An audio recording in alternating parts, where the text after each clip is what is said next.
What's up guys? Welcome to Fanfic Universe. We've got something special today. What if Naruto's first transformation revealed he was the prophesied Moon King of all werewolf bloodlines? Don't forget to like and subscribe. Let's dive in. Chapter 1, The Moon Doesn't Lie. The Forest of Death had a smell. Most people noticed at the moment they crossed the gates, something dense and green and rotting all at once, like the forest was constantly in the process of consuming itself and didn't particularly care who else got caught in the digestion. Naruto had noticed it too, but he'd shoved the unease down somewhere beneath his sternum the same way he shoved everything unpleasant, buried it under bravado and the memory of Iruka-sensei's smile, and focused on the scroll in Sakura's hands and the fact that Sasuke was already moving through the undergrowth like he'd been born in it. Which, Naruto thought, was incredibly annoying. "Keep your eyes up," Sasuke said quietly, without looking back. He moved through the trees the way he did everything, like the world had been arranged specifically for his convenience. "The sound teams have been pacing us for the last quarter mile." Naruto's ears pricked. He heard them then, 3 sets of footsteps, deliberately off rhythm to mask their number, moving parallel through the canopy to their left. He didn't question how he'd noticed. He just had. 3 of them, he said. Left flank. The one in the middle is heavier than the other 2. Sakura glanced at him sideways. Can we focus? Sasuke cut her off, but the look he shot at Naruto was harder to read than his usual dismissal. Something calculating in it. Something that had been there more and more lately. The sound team hit them 40 seconds later. There were 4 of them, actually. Naruto had missed the 4th who'd been waiting in the canopy directly above, which was a mistake he filed away with a cold efficiency that was new to him and didn't examine too closely. They were good. Fast, coordinated, and the one who came down from above hit the ground with something coiled around her wrist that hummed at a frequency that made Naruto's back teeth ache. Sound jutsu. Vibration-based. He'd never fought it before. He found out what it did to a human body in the next 3 seconds when the wave hit him directly in the chest and he felt his organs rearrange their opinions about staying where they were. He dropped to one knee. The forest tilted. Beside him, Sakura made a sound that was half gasp, half retch, and even Sasuke's footwork stuttered for a moment, which was probably the most alarming thing Naruto had seen all day. Interesting. The sound nin who dropped from above walked toward him slowly. She was maybe 16, with gray eyes and a flute held loosely at her hip like it was an afterthought. "You're the Jinchuriki. I expected more." Naruto looked up at her. His vision was still doubling and his chakra felt like it was moving through wet sand, but he found, in that moment, that the usual roar of anxiety he'd have expected, the desperate need to prove himself, the hot flush of shame at being on his knees, wasn't there. What was there instead was something quieter. And older. "Play it again," he said. The girl blinked. "What? That sound. Play it again." He tilted his head slightly, and the motion was strange even to him, animal and precise. "I want to hear it properly." Something flickered across her face. Uncertainty, maybe, or the first faint whisper of instinct that something was wrong with this situation. She raised the flute anyway. The other 3 sound nin were handling Sasuke and Sakura. She had no reason to hesitate, and played. The wave hit Naruto again. And this time, instead of fighting it, he listened. He heard every frequency in it. He heard the destructive harmonic and the frequencies on either side of it, the ones she wasn't using, and somewhere in the architecture of that sound he heard the shape of a counter-frequency, simple and devastating, the same way you could hear a lock's mechanism just by listening to it click. He didn't know how he heard it. He just did. He stood up. The flute player took a step back. "Stop moving," Naruto said to her, and his voice came out wrong, not louder than normal, not harder, just layered somehow, like there were 2 of him speaking at slightly different depths. The forest went quiet in a ring around them. Birds, insects, whatever small things had been rustling in the undergrowth, all of it just stopped. The sound nin stopped moving. Then the moon came over the tree-line. It had been full for 2 days, which meant tonight it sat at the apex of its cycle, a white so pure it looked carved, pressing down through the canopy in columns of silver light that cut the forest floor into pieces of brightness and dark. Naruto had always liked the moon. That was something he knew about himself the same way he knew he liked ramen and hated being ignored, simple, unexamined, just true. But when the light touched him tonight, something in the center of his chest cracked open. Not pain. Or not only pain.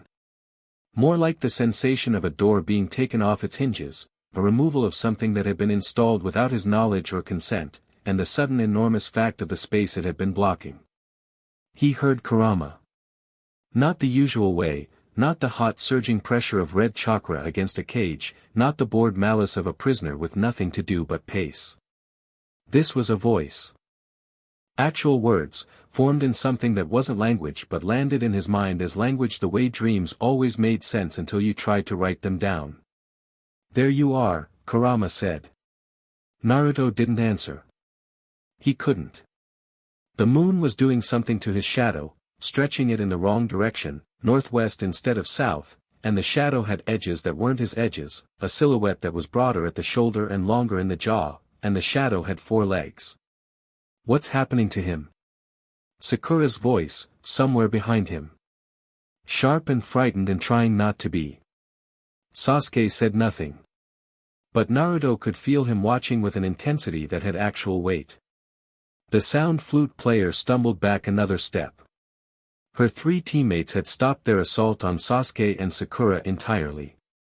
All 4 of them were staring at Naruto with expressions that had moved well past tactical calculation into something more fundamental. The hindbrain response to the presence of a predator. The body's older, smarter intelligence that didn't need to wait for conscious confirmation. Naruto looked down at his hands. His fingernails had darkened at the edges.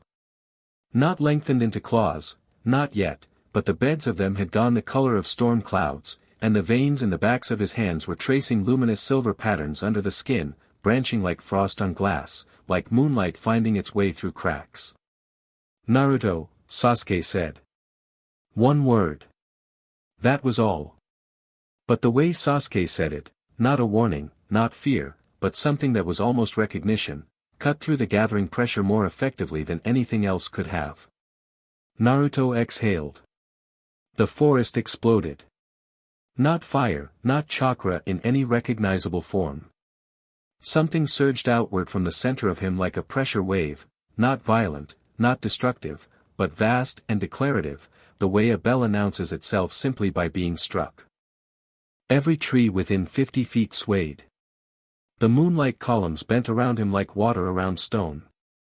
The 4 sound nin were on their backs 10 feet from where they'd been standing, gasping, not hurt but pinned by some weight that had nothing to do with physics. And Naruto was somewhere between shapes. He hadn't fully shifted. It wasn't the complete transformation that he would eventually learn to move through with the ease of breathing. This was the first time, and the first time was always, Kurama's word arrived in his head unbidden, conversation. The body and the blood, learning to speak the same language. What it looked like from the outside, according to Sakura's later description, breathless, fragmented, delivered over 3 cups of terrible hospital tea, was this: he was still Naruto. Still the same idiot height, still wearing the orange that everyone always told him was tactically suicidal. But his eyes had gone full silver, not the iris but the whole eye, with a darkness at the center like the pupil of an eclipse. His shadow was wrong in the ways already noted and also moved independently, and when he moved, when he took a single step forward toward the sound nin who'd played the flute, there was no sound. Not silence exactly, it was more like the forest held its breath for him. "Leave," he said. The sound nin ran. All 4 of them, without recovering their scroll, without looking back, in the stumbling desperate way of people who had just understood something about the universe that they would spend years trying to unknow. Sasuke watched them go. Then he looked at Naruto. Naruto looked back, and the silver faded from his eyes in slow degrees, like a lamp being turned down, and when it was gone he felt the absence of it like the absence of warmth, and he realized that what had just happened wasn't frightening to him at all, which was perhaps the most important thing he'd learned all night. "Your eyes were silver," Sakura said. She sounded like she was reporting a natural disaster. "Yeah," Naruto said. "And the trees, yeah. And your shadow was, Sakura." Sasuke, cutting across her methodically. "Stop listing things we all saw." She closed her mouth. Looked at Naruto with something that wasn't quite fear and wasn't quite wonder and was some country that existed between the two, where the cartographers hadn't gotten to yet. Naruto looked up at the moon. "You're going to have questions," Kurama said, in the not-quite language that was becoming easier to hear. "A few," Naruto said, quietly enough that the others couldn't quite hear him. "Later. Finish the exam first." And Naruto, because this was genuinely the most Kurama thing Kurama had ever said to him, almost laughed. They found a place to rest 2 miles deeper into the forest, a rocky shelf that overhung a narrow river and provided sightlines in 3 directions. Sasuke took first watch without being asked. Sakura arranged their scrolls and supplies with the focused efficiency of someone who needed to do something practical with her hands. Naruto sat with his back against the stone wall of the overhang and let himself feel the full moon pressing down through the canopy above. It was different from how he'd experienced the world an hour ago, but only in degree. Everything was still sharper than it should have been. The river below had 27 distinct sounds he could isolate and name. He could smell the distant presence of 2 other genin teams, one to the southeast and one further north, and tell from their movement patterns which one was being cautious and which was being hunted. He could feel Sasuke's heartbeat through the stone they both leaned against, 63 beats per minute, elevated from resting but controlled, because Sasuke had the cardiovascular discipline of someone twice his age. He could feel Sakura trying not to look at him. "Ask," he said. She looked up from the scroll she wasn't reading. "What? Whatever it is you're working up to. Just ask." She held his gaze for a moment, and Sakura's gaze had always had a particular quality, sharp and assessing, the look of someone taking notes, before she said, "Have you always been able to do that?" "No." "So it's the 9 tails." "It's not," Naruto said. And then he stopped, because he didn't know exactly how to explain the distinction he was drawing. He could feel it, the clear sense that what had happened tonight wasn't Kurama happening to him, wasn't borrowed power, wasn't the red tide he'd learned to fear and use and feel ashamed of. This was his. Bone level, blood level, older than the seal on his stomach. "It's mine," he said. "The 9 tails is, it's more complicated than I thought." Sasuke's head turned a fraction of an inch. Still watching the forest, but listening now. "Complicated how?" Sakura pressed. "I'll tell you when I understand it better." He met her eyes and held them. "But I'm still me." Something in her face moved. Not relief exactly. Sakura was honest enough with herself to know that it wasn't purely his well-being she'd been worried about, that some part of her response had been fear of what standing next to him might cost her. But she met his honesty with her own, and said, "I know," and meant it more than she'd expected to. Sasuke made a sound that might have been disagreement and might have been something else. "What?" Naruto said. "You're not still you," Sasuke said flatly. "You were never this version of you before tonight. Stop pretending nothing's changed." It was, possibly, the most honest thing Sasuke had ever said to him. Naruto considered it. "Fine," he said. "I'm a better version." Sasuke looked at him. For just a moment, 1 second, maybe 2, his expression was something complicated and genuine before it smoothed back to its default setting of principled neutrality. "Don't get cocky." "I'm not cocky. Naruto searched for the word. "Confident," Sakura offered, quietly. Like she was testing how it tasted. "Yeah," Naruto said. "That." He watched the moon move in its slow arc through a gap in the canopy. The river talked to itself below them. Sasuke's heartbeat was slower now, 58, 57. Sakura had finally actually started reading the scroll. The forest was alive in all its 100 dark registers, and Naruto could hear all of them, and none of them frightened him. "You're handling this well," Kurama said, from that deep interior place that felt less like a cage now and more like a den. Was that a compliment? Naruto subvocalized, barely moving his lips. "Don't make it weird." Naruto smiled at the moon. The inside of his mindscape had always been a sewer. Or, not his mindscape exactly, but the place where the seal lived, where Kurama existed behind bars of spectral gold. Naruto had been there 3 times before tonight, twice during training accidents when chakra pressure had sent him inward without his consent, and once intentionally with Jiraiya guiding him through the process, which had ended poorly when the red chakra started climbing Naruto's arms and Jiraiya had yanked him out with a seal and the expression of a man who had made a significant miscalculation. Tonight, the sewer was different. He understood that he was dreaming, or something adjacent to dreaming. The full moon had crested its apex and sleep had taken him mid-thought, between one breath and the next, and he'd arrived here with the particular clarity of a dream that knows what it is. But the sewer, the long flooded corridors, the dripping pipes, the perpetual fluorescent blue murk of it, was changing as he stood there. The water was receding. The walls were opening up, pulling back like curtains, and what was behind them was stone.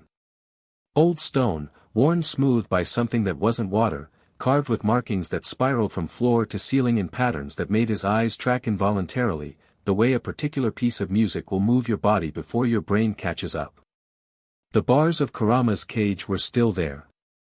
But they were thinner. And Kurama was different. He'd always been immense, in the way of something that was too large for the space containing it, red and burning and too many teeth. That was all still true. But in the moonlight, because there was moonlight now, flooding down through a ceiling that had dissolved into open sky, vast and silver white and impossible, in the moonlight, Kurama was also something else. Something older than his fox body, than his 9 tails, than the whole terrible mythology that had been built around him. His eyes, when he looked at Naruto, were amber. Not the color of fire. The color of old things preserved in amber. The color of something that had existed before it had words to describe itself. "Sit down," Kurama said. Actual words, here, not the translation dream of them. His voice was resonant in a way that had nothing to do with volume, it filled the space not by being loud but by fitting it perfectly, the way water fits a container. Naruto sat on a stone that hadn't been there before he'd needed it. "You called me there you are earlier." "I did. Like you were waiting." "For 40 years, Kurama said. "Your father sealed me into you the night you were born, and I have been waiting since then for the moon to speak." Naruto absorbed this. The moon spoke. "To you, yes. To your blood." Kurama settled, all of him, the vast architecture of him, lowering with a gravity that made the stone walls hum. "What you are, boy, did not come from me. I amplified it." The seal cracked enough to let the moonlight reach what was already there. "But the wolf blood in you is yours. It comes from your mother." "My mother." The word landed strange, the way it always did, a gap in him shaped like a person he'd never met. "Kushina was Uzumaki," Kurama said. "Yes. And the Uzumaki were more than what the histories remember them as. Their chains, their sealing arts, their red hair, all of it traces back to the same source. They were the first of the full-blooded lines. The ones who carried the old contract in their veins." "What contract?" Kurama looked at him for a long moment. In the amber eyes, Naruto could see things moving that might have been memories, or might have been galaxies. "Before there were hidden villages," Kurama began, and his voice took on a cadence that was ancient in a way that had nothing performed about it, "before the Sage of 6 Paths, before any of this," and his tail moved in a slow arc that seemed to indicate the entire world, "there were wolves. Not animals. Not beasts. What you would call a civilization, except that word suggests they had borders, which they did not. They had territories, which is different. They ran under the moon and they honored what they were, and the moon honored them in return. You were one of them, Naruto said. Not a question. I was the first of them, Kurama said. I was what they became the way of. The original shape. The moon gave me form, and from that form, bloodlines descended. Some more diluted than others. Some nearly gone. But all of them still carrying the light, like embers that haven't gone out. Naruto looked at his hands. In the dream space, the silver patterns under his skin were fully visible, tracing roads and rivers and fractal coastlines across every surface. And the Moon King, he said. Something in Kurama's vast face shifted. Respect, maybe. Or the acknowledgement of something long owed finally being delivered. The prophecy is older than language, he said. I won't translate it perfectly. But the center of it is this: a child born of the Uzumaki blood, sealed with a tailed beast, will stand under the full moon on the night the old world meets the new world, and the wolf in them will rise, and every bloodline will feel it, and they will have a choice. What choice? Whether to come home. The moonlight was extraordinary. It lay across the stone floor in silver plates, and where it touched the carvings on the walls, they moved, not obviously, not cartoonishly, but with the subtle animation of things that were alive and had been waiting to demonstrate this. And I'm that kid, Naruto said. Flat, factual, no posturing. You are that kid, Kurama confirmed. And what does that actually mean? Like, practically. What am I supposed to do? Kurama's version of what might have been a laugh was a low vibration that came through the floor. You think I'm going to hand you a mission scroll? A little direction would be great, yeah. You're the king, Kurama said. Figure it out. And with that, delivered with the absolute dry precision of someone who had been waiting 40 years to say something infuriating, Naruto was awake. The river below the overhang was doing its 27 things. Sasuke was asleep now, sitting up, arms crossed, with the committed dignity of someone who refused to be undignified even unconscious. Sakura was curled around her knees and breathing slow. The moon had moved west. Naruto pressed his back against the stone and thought. He didn't spiral. He didn't panic. He had been handed the largest piece of information he'd ever received about himself, and his response to it was calm in a way that was new and entirely his own, not repression, not denial, but the settled gravity of someone who has had a suspicion confirmed and is now simply deciding what to do with the confirmation. He was a werewolf. He was, apparently, the werewolf. The king of bloodlines he'd never heard of, scattered across nations he'd barely left Konoha to see. There were people out there who had been waiting for him without knowing his name. There were also, almost certainly, people out there who had been waiting for him with the specific intention of making sure the prophecy didn't get to finish its sentence. He was 13 years old. He was in the middle of a survival exam in a forest that smelled like rot and ambition. He had 2 teammates and a full moon and a primordial wolf god in his stomach who'd just told him to figure it out. Naruto looked at the moon. Okay, he said. Just that. Okay. The word of someone who had understood the assignment and was choosing to take it seriously rather than be crushed by it. The morning came silver gray, and with it, the grass neon. Naruto smelled them before he heard them and heard them before he saw them, and what he smelled sent every nerve in his body from neutral to full attention in the span of one breath. Not fear. The opposite of fear, the sharp, crystalline readiness of a predator that has identified a predator. Something was wrong with the grass neon. There were 3 of them that he could see when they moved into the clearing below, and they moved like shinobi, but they smelled like, he didn't have the vocabulary yet, he was working with his nose before he had the nouns to match it, they smelled like dead water. Like a river that had stopped moving. There was something underneath the human smell that was wrong in a way that was specifically, precisely wrong, not just dangerous but corrupt. He put his hand on Sasuke's shoulder and Sasuke was awake in under a second, which was always impressive. 3 below, Naruto breathed, lips barely moving. Don't let them see you yet. Sasuke looked. Naruto watched him assess, angle, distance, formation, visible equipment. They're from the grass village, he said. What's the issue? Look at the one in the middle. Sasuke looked at the one in the middle.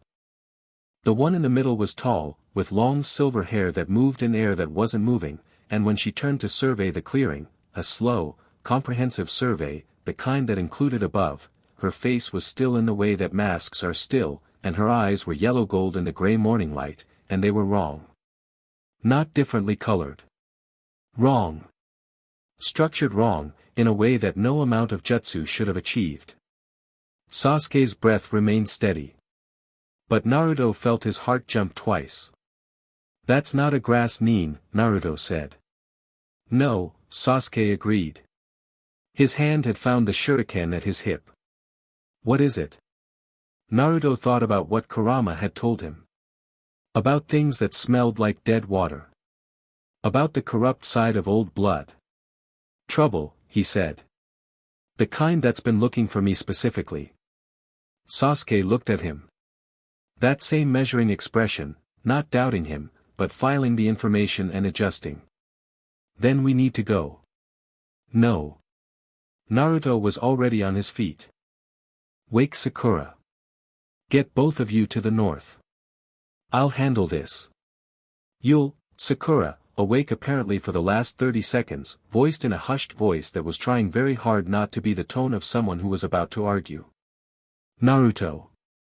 There are 3 of them, Naruto agreed calmly, and I'm going to go introduce myself.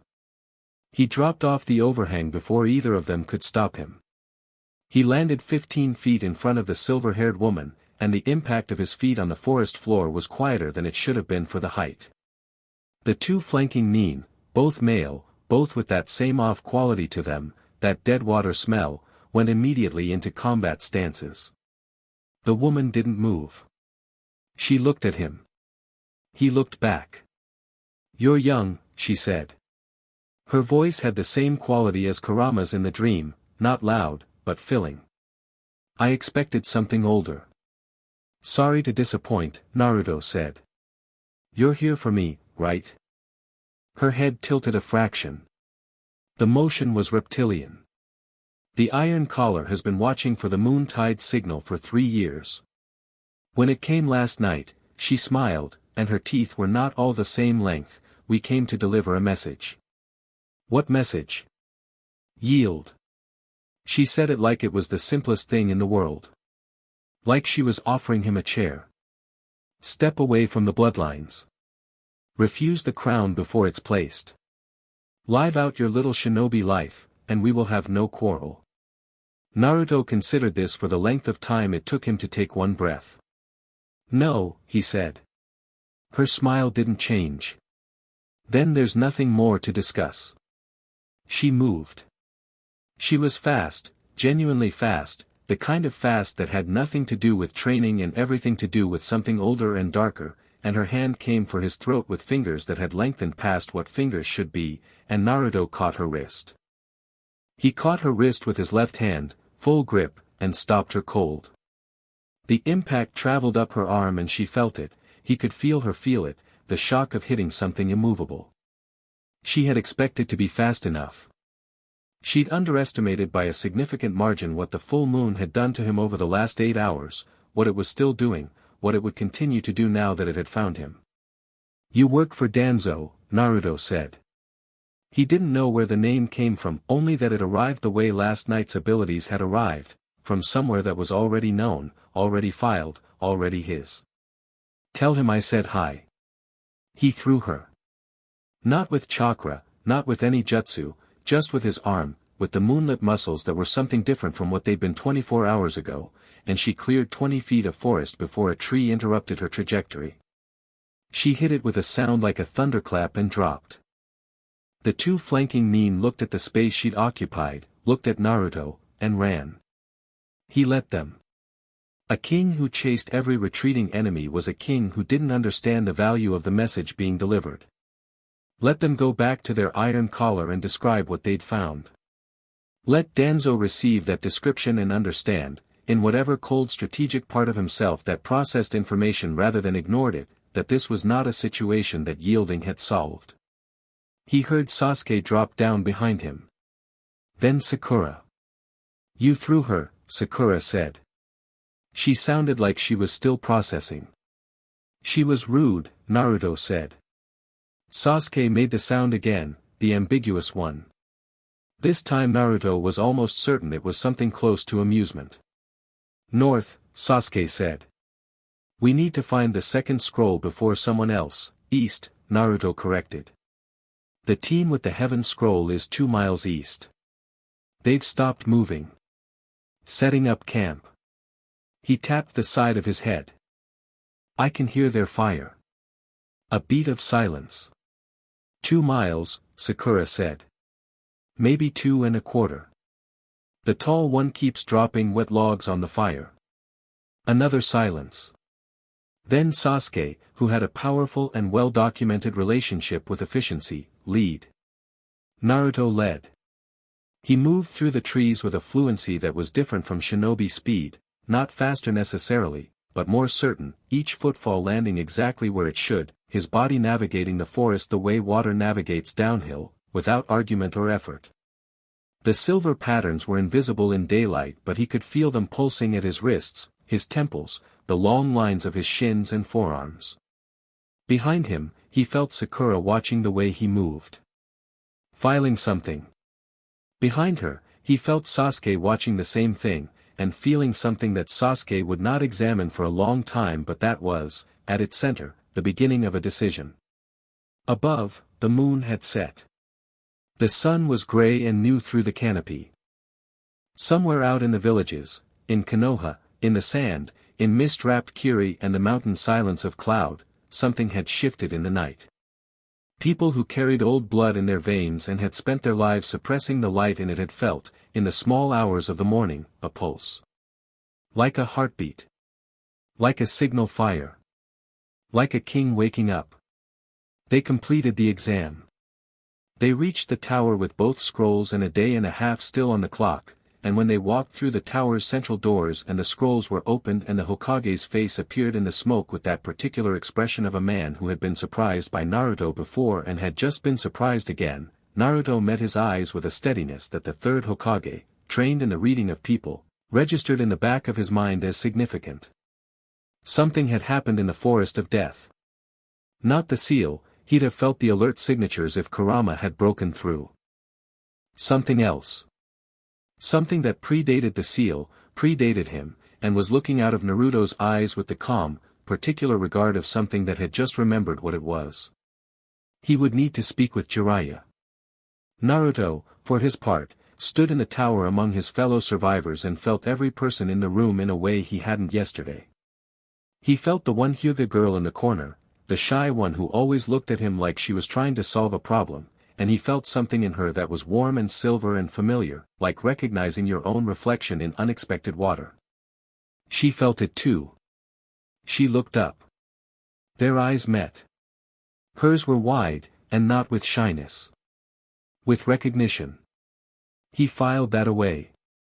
He would come back to it.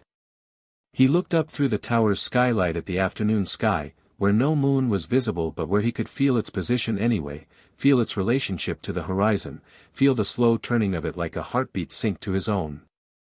Well, Kurama said, somewhere deep and satisfied, day 1. Day 1, Naruto agreed, under his breath, and smiled at nothing in particular, and waited for whatever came next. Chapter 2, What Runs in the Blood. The hospital in Konoha smelled like antiseptic and old decisions.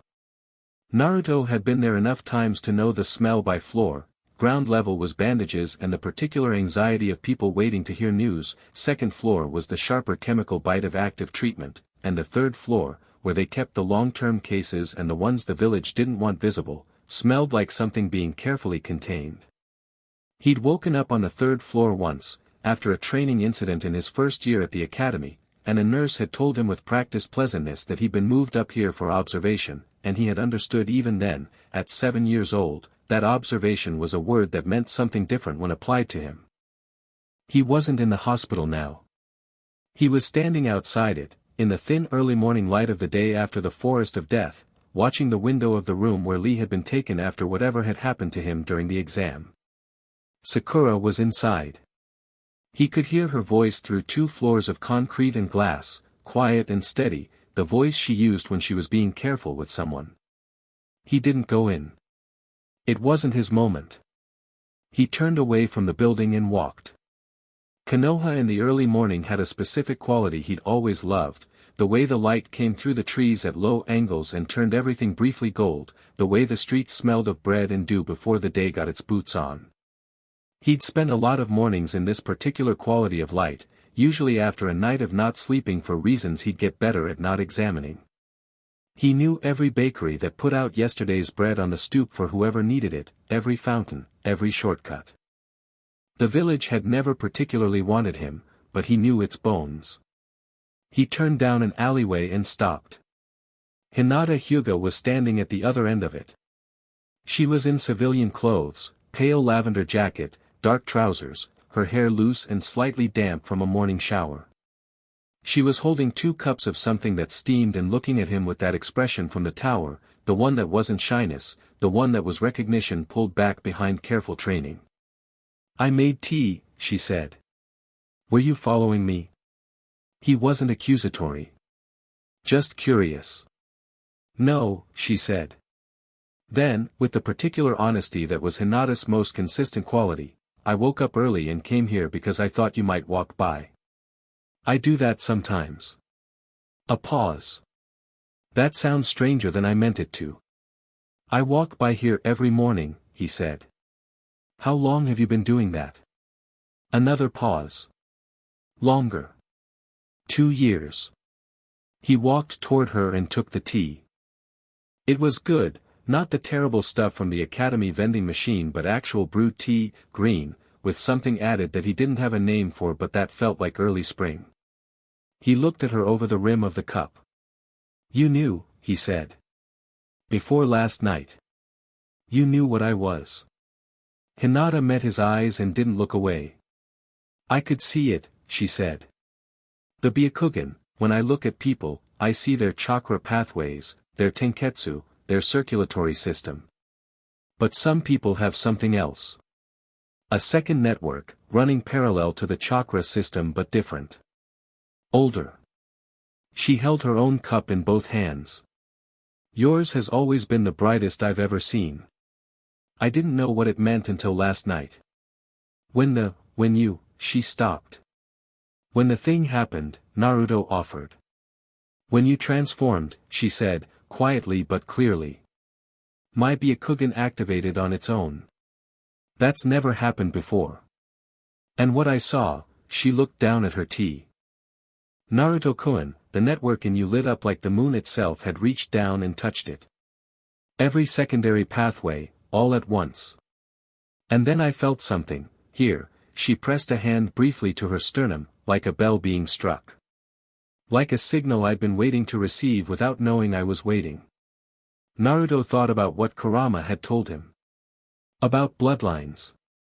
About the signal going out. "You're one of them," he said. "The Hyuga." "Not the main family," she said quickly. Then, reconsidering, "I don't think the main family knows.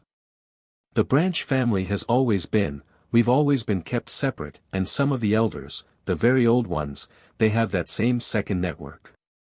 Dimmer. Much more suppressed. But it's there." "The caged bird seal," Naruto said, slowly. Something moved across Hinata's face. "The kind of pain that's been lived with so long it doesn't always look like pain anymore. I think," she said, "that the caged bird seal was designed, originally, for something other than what they use it for now. I think someone knew, a long time ago, what the branch family carried. And decided to put a lock on it." Naruto drank his tea and looked at the alleyway walls, and thought about locks, and about the kind of people who built them, and about what Danzo's representative had said in the forest. "Yield. Step away from the bloodlines. I need to know who else," he said. "In Konoha. Who else carries the blood?" Hinata was quiet for a moment. Then, "I've been keeping a list," she said, "for 3 years.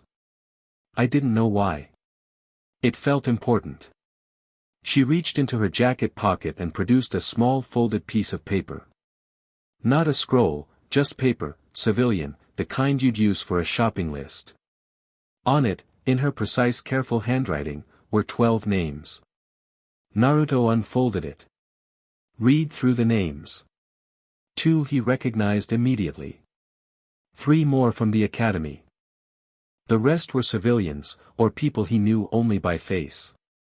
All of them, he realized as he read the list, shared one thing: they were people who had been quietly, consistently excluded. Not dramatically. Not with cruelty you could point at. Just, left at the edges. Given the slightly smaller portions, the slightly less convenient assignment, the housing that faced away from the good morning light. They've been managing it, he said. The village. For years. Danzo's people have been in the administrative structure since before we were born, Hinata said. Her voice was careful and factual, which was somehow worse than if she'd been angry. Most of the people on that list have had seal work done to them without knowing it. Minor suppression seals disguised as medical procedures. Naruto folded the paper and put it in his pocket. I'm going to need your eyes, he said. Hinata looked at him. Something in her straightened, not stiffened, not the brace for impact straightening, but the other kind. The kind where someone has been waiting to be useful and has just been told they are. You have them, she said. Jiraiya found Naruto before noon. Or rather, Naruto found Jiraiya, since Naruto had smelled him coming for 3 minutes and waited in a specific patch of roof that would make the conversation less visible from the administrative buildings. This was a calculation Jiraiya noticed, and the noticing made his eyes sharpen behind their usual performance of cheerful uselessness. You picked this spot on purpose, Jiraiya said, settling onto the roof tiles with the practiced ease of someone who'd spent more time on rooftops than floors. The intelligence division has a line of sight from building C and the tree line to the east, Naruto said. Not from here. A beat. You can identify surveillance positions now. I could always feel when I was being watched, Naruto said. Now I know why. He looked at the older man. You knew. About my mother. Jiraiya didn't flinch. He'd never been a man who flinched. I knew about the Uzumaki, he said. I knew some of what that meant. I didn't know the full scope of it. But you knew enough to know that last night might happen. I knew enough to know something might happen, yes. Jiraiya's voice was honest in the way it was only honest when he'd decided pretending wasn't worth the energy. I didn't know it would be the Chunin exam. I didn't know it would be, he paused, quite that. Quite that, Naruto repeated. Half the Jonin at the tower felt the pulse, Jiraiya said. Kakashi had his hand on a seal for 10 minutes and then put it away when he realized it wasn't a Kyuubi breach. He studied Naruto. It was something else. It was me, Naruto said. Jiraiya was quiet for a moment. Then, what did the fox tell you? His name is Kurama, Naruto said. And he told me enough. He met Jiraiya's eyes. I need the Uzumaki clan histories. Whatever Konoha has. Whatever you've collected personally. Some of those are classified, I know. Naruto's voice was entirely patient. I'm asking you to get them for me anyway. Jiraiya looked at him for a long moment, looked at him the way you look at someone when you're adjusting the picture you've had of them, moving the furniture of your assumptions around to make room for what's actually there. He'd trained plenty of powerful people. He'd watched Minato become what Minato became, had watched it happen in increments, moment by moment, the birth of a legend observed from the inside. He recognized the quality of what he was looking at now. You're different, he said. Not a criticism. Yes, Naruto agreed. The seal is fine. Kurama's not trying to break out. He doesn't want to break out. He let that sit for a moment. We've been operating on a wrong premise for 13 years. He's not a prisoner. It's complicated. Jiraiya rubbed the bridge of his nose. I need more than complicated. Then let me learn enough to give you more than complicated, Naruto said. Get me the histories. And pervy sage, he used the name deliberately, watched something in Jiraiya's face ease slightly at the normalcy of it. There's an organization called the Iron Collar. Danzos. They tried to deliver a message to me in the forest last night. Every trace of the performance left Jiraiya's face. What was underneath it was something that had seen a great deal and was very tired of what it had seen. What did the message say? Yield. Naruto stood. I didn't. He dropped off the roof and left Jiraiya sitting there with the weight of whatever he'd just understood pressing down on him like weather. Sakura was waiting at the training ground. Not training, sitting on the log they used as a bench, elbows on knees, staring at the three posts like she was conducting an argument with them. She looked up when Naruto arrived and the argument cleared from her face and was replaced by something more direct. Sit down, she said. He sat. I've been thinking all night, she said. And most of the morning. She picked up a pebble from the ground and turned it over in her fingers, a habit she had when she was constructing something carefully. You knew those sound Nin would run. You knew they'd run before you said anything. You could see it. Yeah.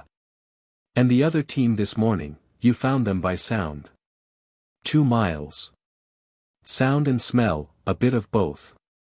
And last night you stopped a sound jutsu that put both me and Sasuke on the floor by just standing back up. She stopped turning the pebble. These aren't things the Nine Tails gives you. I've read everything Konoha has published on Jinchuriki, which is admittedly not much, but none of it describes this.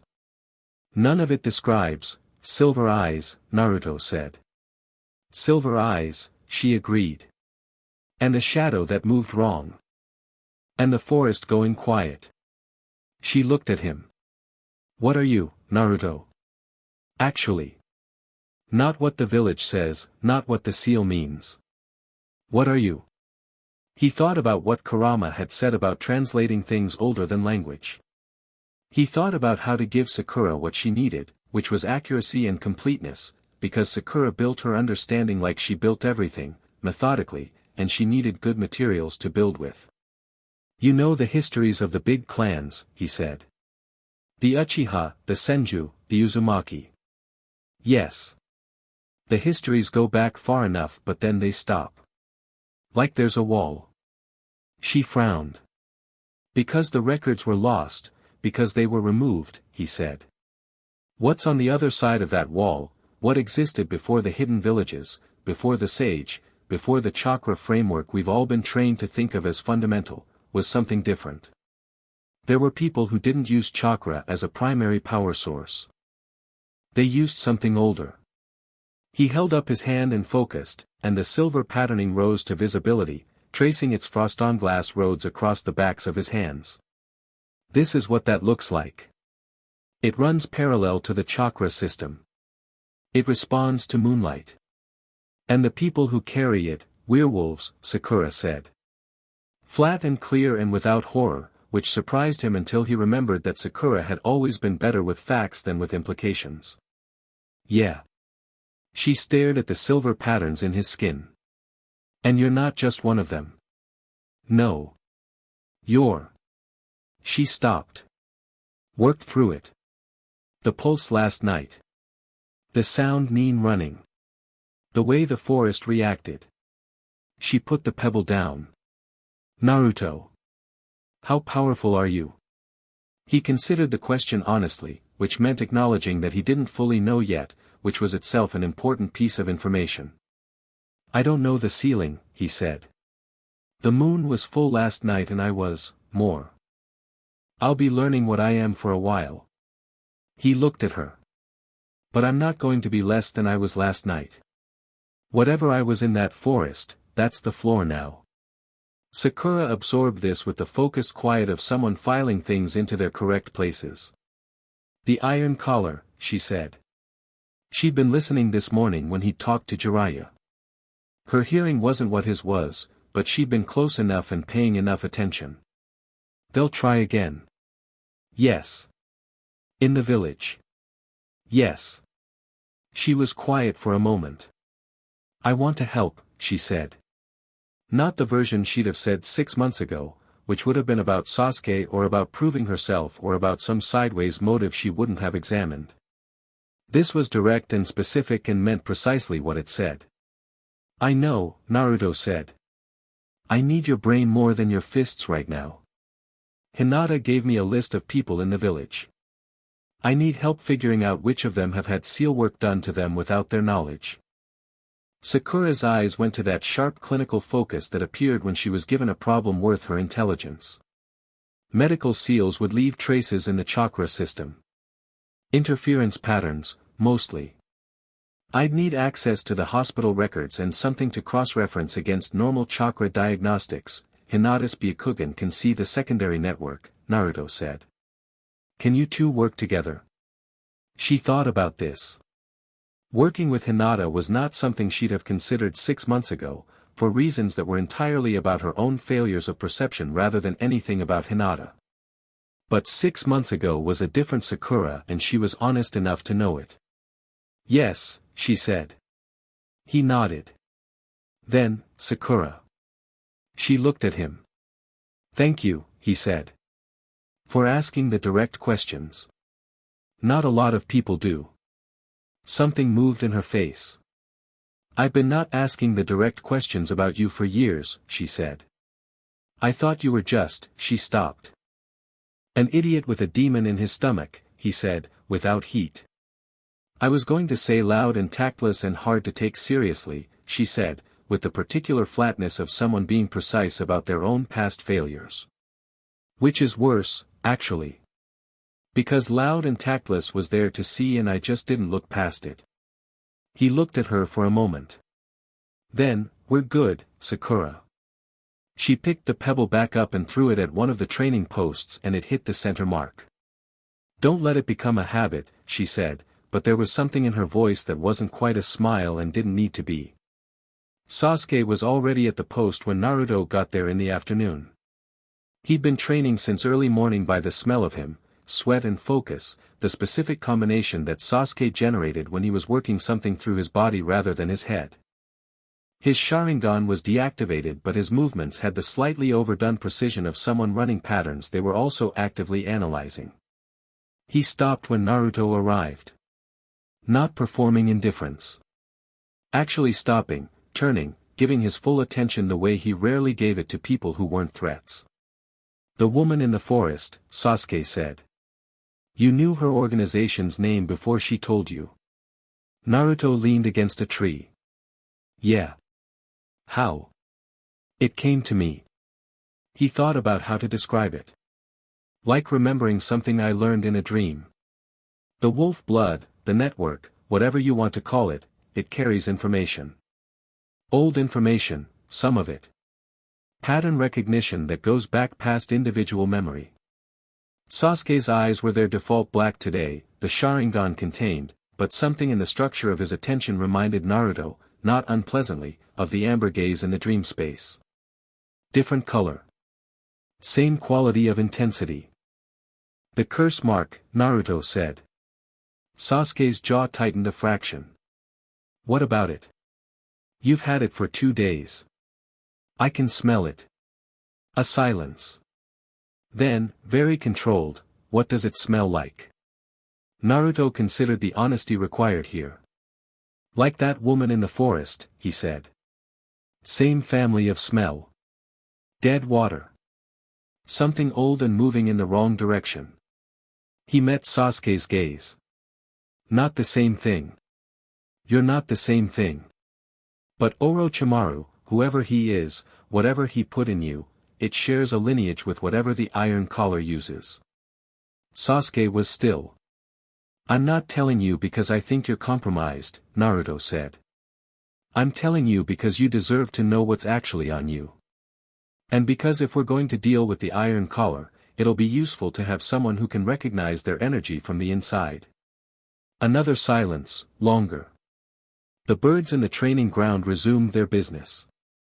The late afternoon light came through the trees sideways. You're asking me to work with you, Sasuke said. You've been working with me for a year. That was Team 7. Following Kakashi's assignments. He looked at Naruto directly. This is different. Yeah, Naruto said. It is. The question that hung in the air between them wasn't whether Sasuke was capable. They both knew that was not in question. The question was whether Sasuke was going to let himself be part of something where Naruto was the gravitational center, where the mission parameters were Naruto's, where the title of the thing was not rival or teammate or mirror but something that required him to stand one step to the side of the person he'd been positioning himself as. Sasuke looked at the training post. The curse mark, he said. Does it show? Not unless I'm specifically looking, Naruto said. And I won't be unless you want me to. I don't want anyone looking at it. Then no one will. Another moment. Sasuke picked up a kunai and turned it over once in his fingers, not to use it, just the same habit as Sakura's pebble, the hands needing to be busy while the decision was made.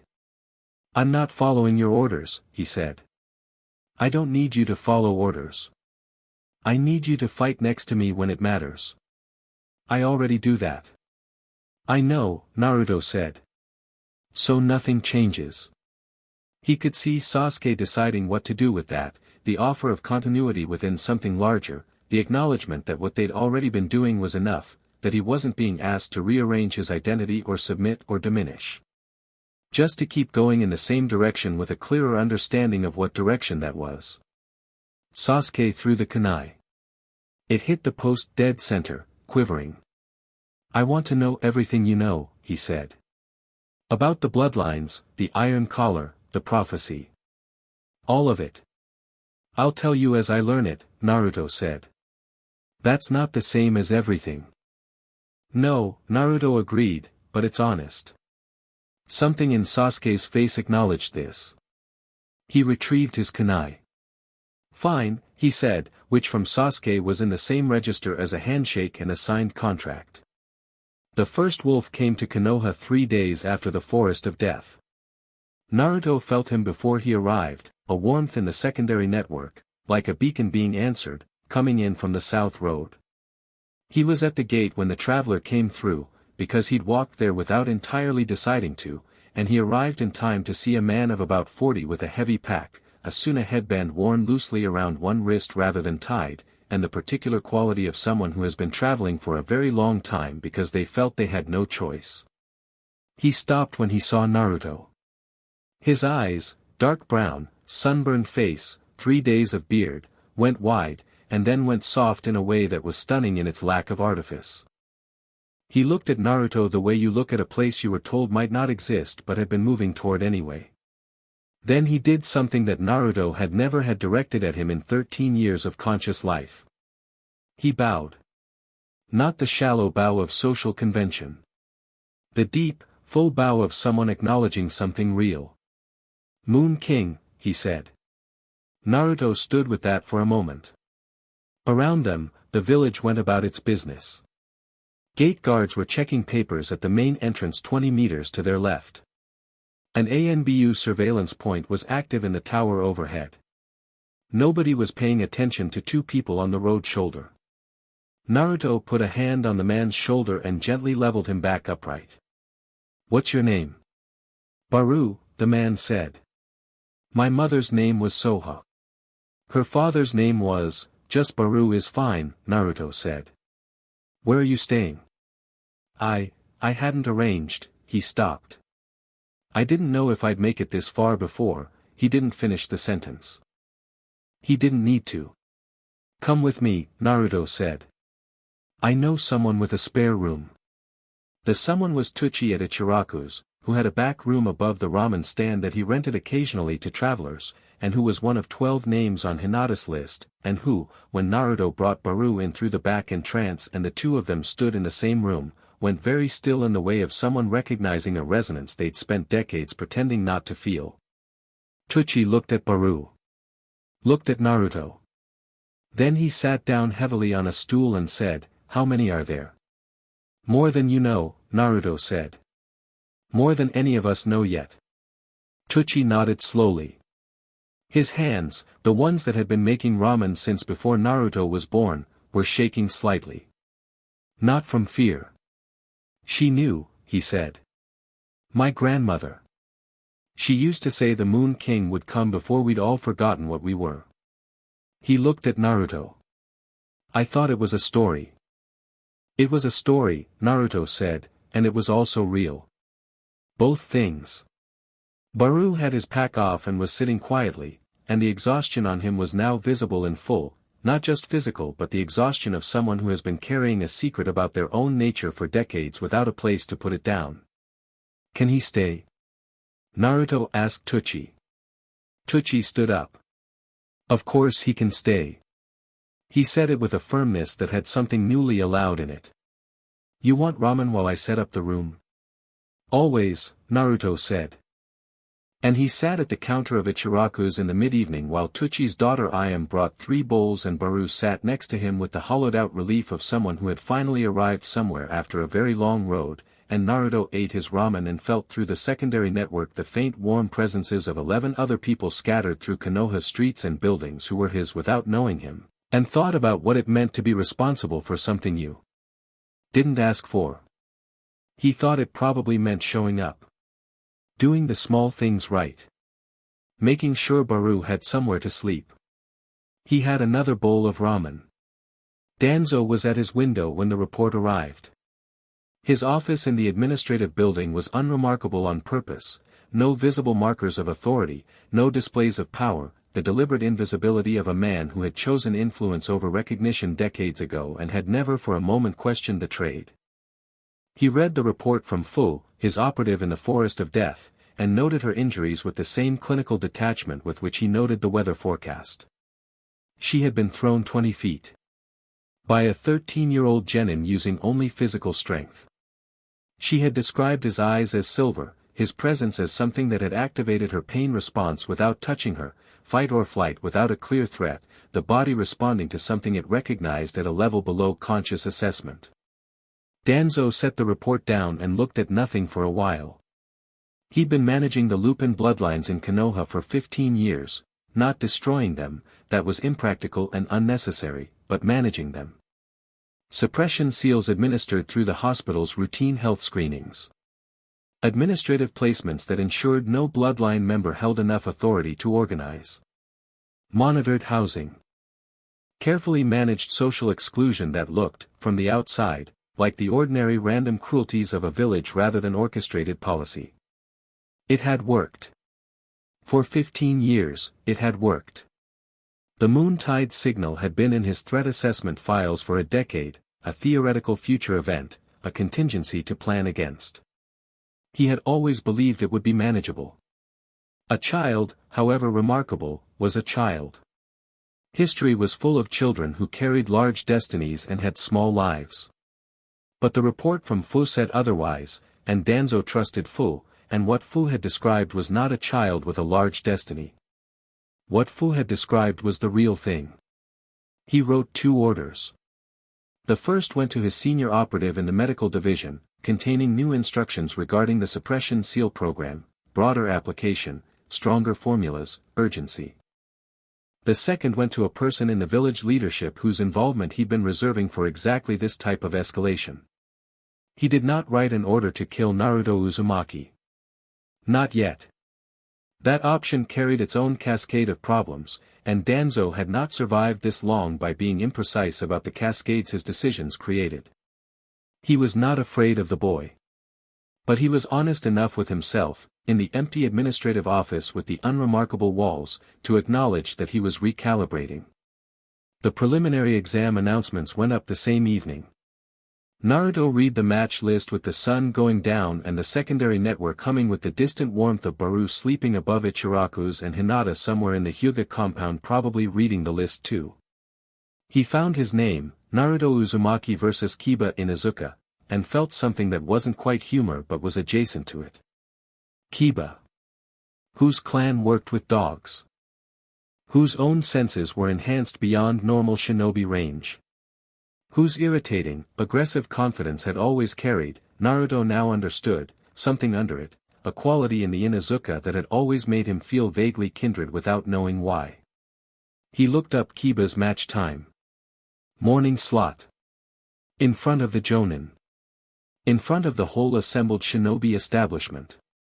He thought about Danzo's office, wherever it was, and the recalibration happening inside it.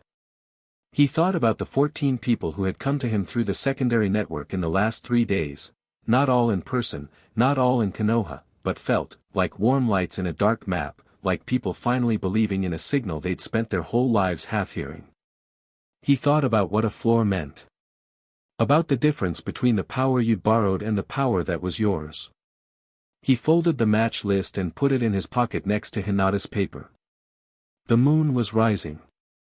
Not full, 3 days past full, waxing toward the next cycle, but there, present, permanent. He turned his face up to it and felt it acknowledge him, the way it had acknowledged him in the forest, the way it had for as long as he'd been alive without him ever knowing what the acknowledgement was. He stood there for a while. The village moved around him, unaware, carrying its own business, its ordinary evenings and its ordinary secrets. Then he went home and slept, and in the dream space the stone walls with their moving carvings were clearer than before, and Kurama was at the bars watching him with amber eyes that had nothing of the jailer in them, and the moon through the open ceiling was enormous and very close. "They're coming," Kurama said. "More of them, every night." "I know," Naruto said. "Are you ready for that?" He thought about Baru's deep bow. About Tuchi's shaking hands. About 12 names on a folded piece of paper and the small careful handwriting that had been keeping count for 3 years on his behalf. "I'll be ready by the time I need to be," he said. Kurama made a sound that was, if you were listening for it, very close to approval. Naruto sat on the stone floor of the dream space and let the moon do what it did, and outside, in the waking city, the 14 lights in his secondary network burned quiet and warm in the dark.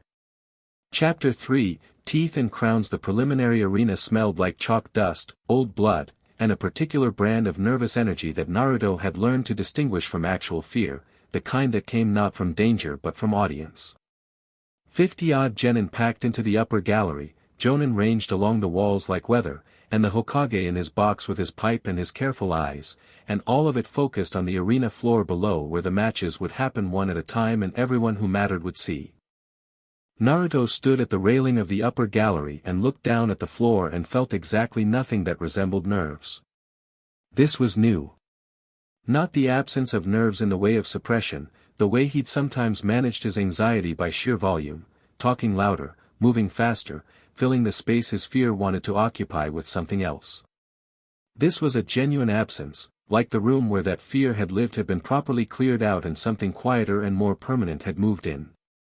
He rolled his shoulders and watched the arena floor and waited. Beside him, Kiba was doing the opposite of waiting quietly. "You and me, first match," Kiba said, with the particular grin that was his resting expression when he was confident, which was most of the time. "Finally." Akamaru shifted on his head. "I've been looking forward to this since the academy." Naruto looked at him. Kiba, up close, in the morning light, with the secondary network doing what it did, he could see it clearly now. A warm amber thread running through Kiba's energy that had nothing to do with chakra, thinner than Naruto's own, the difference between a river and a stream, but unmistakably the same water. Dulled at the edges in a way that spoke of something applied to it over time. One of those hospital screenings, probably. Years ago. He felt a specific anger about that. Clean and cold and unambiguous. "Hey," Kiba said, noticing him looking. "What?" "Nothing," Naruto said. "I'll tell you after the match." Kiba's grin sharpened. "After the match, you're going to be too busy losing." "Kiba," Naruto said, with perfect calm, "I'm going to beat you in under 3 minutes. And then I'm going to tell you something important." He held his gaze. "Don't take the loss personally. It's not about you." Something flickered in Kiba's face, not offense, exactly, but the recalibration of someone who had expected a reaction and gotten something different. He'd been reading Naruto as the same Naruto he'd known since they were 7. The same loud, reactive, easy-to-bait Naruto. He was working with outdated intelligence. Big talk, Kiba said. Come see, Naruto said pleasantly, and turned back to the arena. Hayate called the match with a cough he clearly wasn't going to deal with anytime soon, and Kiba dropped to the arena floor with the bounded energy of someone who had been looking forward to this, and Naruto followed him down with the specific quality of calm that was beginning to unsettle people who paid attention to quality rather than quantity. The gallery above was loud in the way galleries are loud, that blur of voices that never quite becomes individual, just the ambient noise of collective attention. Naruto ignored it. He could hear specific conversations in it if he chose to, Shino 3 spots to the left making a clinical observation to nobody in particular, Ino saying something about Naruto's posture that was confused and slightly surprised, Kakashi somewhere in the Jonin gallery doing his best impression of someone reading, but he let it wash past. He had one focus. Kiba across the arena floor, with Akamaru a white streak of energy already in motion. Fong over Fong, Kiba said, and it wasn't a preamble. He was already moving. The technique was good. Genuinely good, Naruto had seen it in training, knew the theory of it, the spinning dual assault that turned both Kiba and Akamaru into living drills of chakra and momentum, covering each other's angles, designed to overwhelm by doubling the threat. Against most opponents it was overwhelming. Against most opponents you picked a target, committed to a defense, and hoped you'd chosen correctly because you couldn't deal with both simultaneously. Naruto didn't choose. He just moved. He sidestepped Akamaru's first approach with a step that was too small, genuinely too small, not a dodge at full extension but a half step and a lean, like he'd known exactly where the white projectile was going to be and needed only the minimum movement to not be there. Akamaru shot past his ear. He felt the wind of it. Then he caught Kiba. Not with chakra. Not with jutsu. He just reached out with his right hand and took Kiba by the front of his jacket as the spinning assault came in, and the impact hit his arm and he let it turn him, used the rotation to bleed the energy out of the technique, and then he put Kiba on the ground. Firmly. Specifically. The kind of grapple that said I know where all your joints are and I have chosen not to damage any of them, which is a consideration, please notice that. Kiba hit the stone floor with enough force to knock the breath from him. Akamaru skidded to a stop 15 feet away, spun, barked once. Silence from the gallery. Then voices starting up again, confused. Kiba lay on his back and looked up at the ceiling for a moment. Then at Naruto, who was standing over him with a hand extended. 3 minutes, Naruto said. That was about 40 seconds. Kiba grabbed the hand and let himself be hauled up. He was breathing hard. His eyes were tracking across Naruto's face with something that was working through disbelief towards something more honest. How, he said. Just the one word. I'll tell you, Naruto said. He said it at a volume only Kiba could hear. And it matters to you specifically. The iron collar has been suppressing your blood since you were 6. Kiba stared at him. Every trace of grin was gone. What was underneath it was something raw. My blood. The Inuzuka, Naruto said quietly. Where do you think the dog partnership comes from? The enhanced senses. The fawn marks. He let that sit. It's not a technique. It's not a jutsu. It's the same thing that's in me, diluted, running through your whole clan. And someone has been putting a lid on it for years. Hayate was looking at them. The winner is Naruto Uzumaki. Please clear the arena floor. Naruto and Kiba walked back toward the gallery stairs side by side, and Kiba was quiet in a way that Naruto had never seen from him before, not stunned, not shut down, but thinking. Hard, genuine thinking, the kind that happened when someone had just been handed a piece of information that explained 30 things they'd never been able to explain about themselves. Later, Naruto said. We'll talk properly. Kiba nodded, and said nothing, and Naruto felt through the secondary network the warm amber thread in him pulse once, tentative and real, like an ember deciding whether it wanted to be a flame. The matches continued.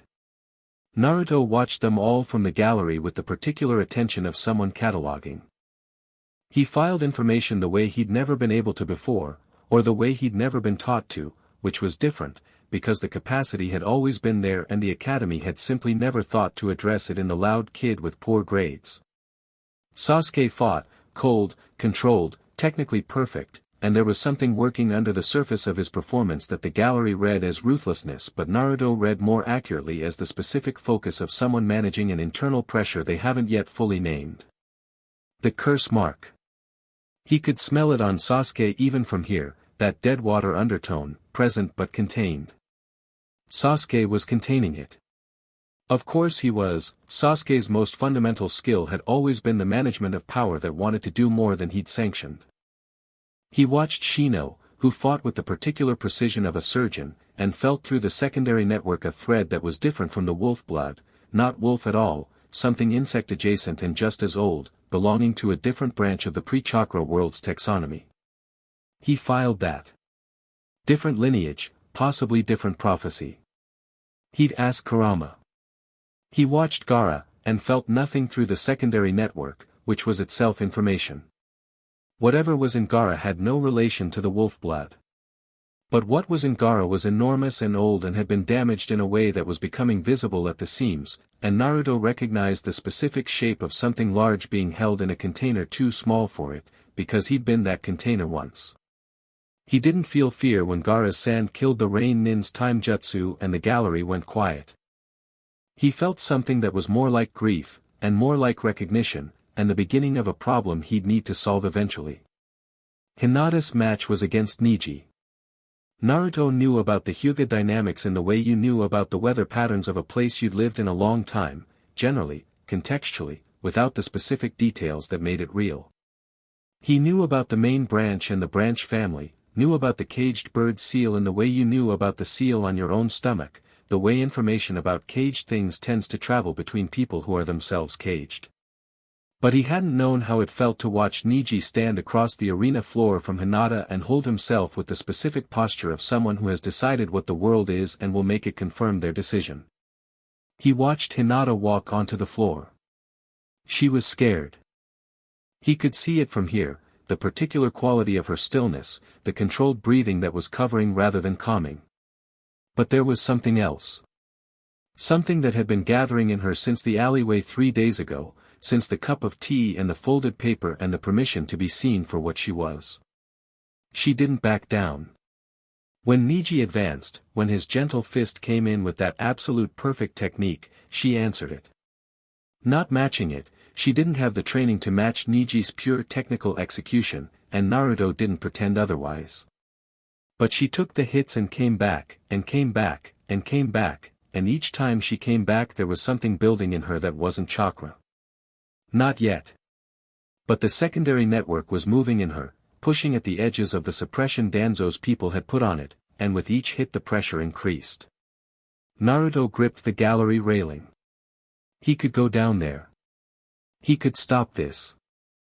He had enough weight to throw around that nobody would stop him physically, and the social cost of the disruption, he was calculating it, genuinely, which was different from how he'd have handled this 6 months ago when he'd have just vaulted the railing and consequences would be whatever they were. But Hinata hadn't asked him to. She'd asked him to have her eyes. That was her phrase. Not protect her eyes.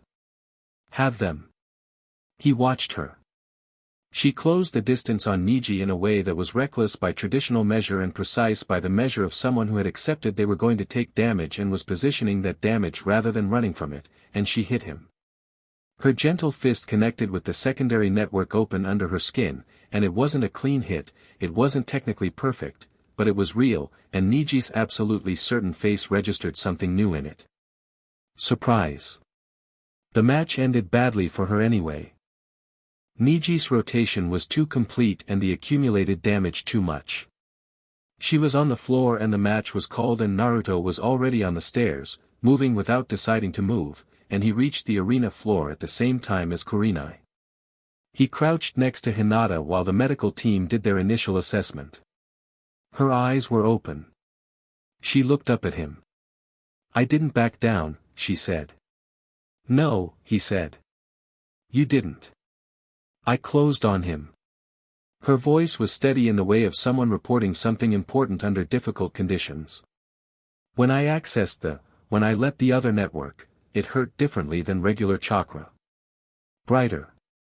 The suppression seal fighting back, Naruto said quietly, low enough for only her. We're going to get that off you. Her hand found his wrist. Light grip. Tell me about the match first, she said. I couldn't see from the floor, when you fought Kiba. 3 minutes, he said. Under a minute, actually. We can talk properly after they've looked at you. You didn't use any jutsu, she said. It wasn't a question. No. Something in her face was soft and specific and directed entirely at him. Good, she said. The medical team asked him to step back and he stepped back, and he stood in the arena watching them work and felt through the secondary network the warm silver thread of her, partially suppressed and partly free, and thought about suppression seals and about people who built cages and called them healthcare. He found Niji outside the arena complex during the break between matches. He hadn't planned to. He'd been moving toward the water fountain and Niji had been coming the other way, and the corridor had been empty, and Naruto had stopped walking and so had Niji, and the moment had simply arrived. Niji looked at him with the particular assessment of someone who had just watched him fight and was updating his threat evaluation. Uzumaki. Hyuga, Naruto said. He was trying to decide, very quickly, how to approach this. Niji was not his enemy.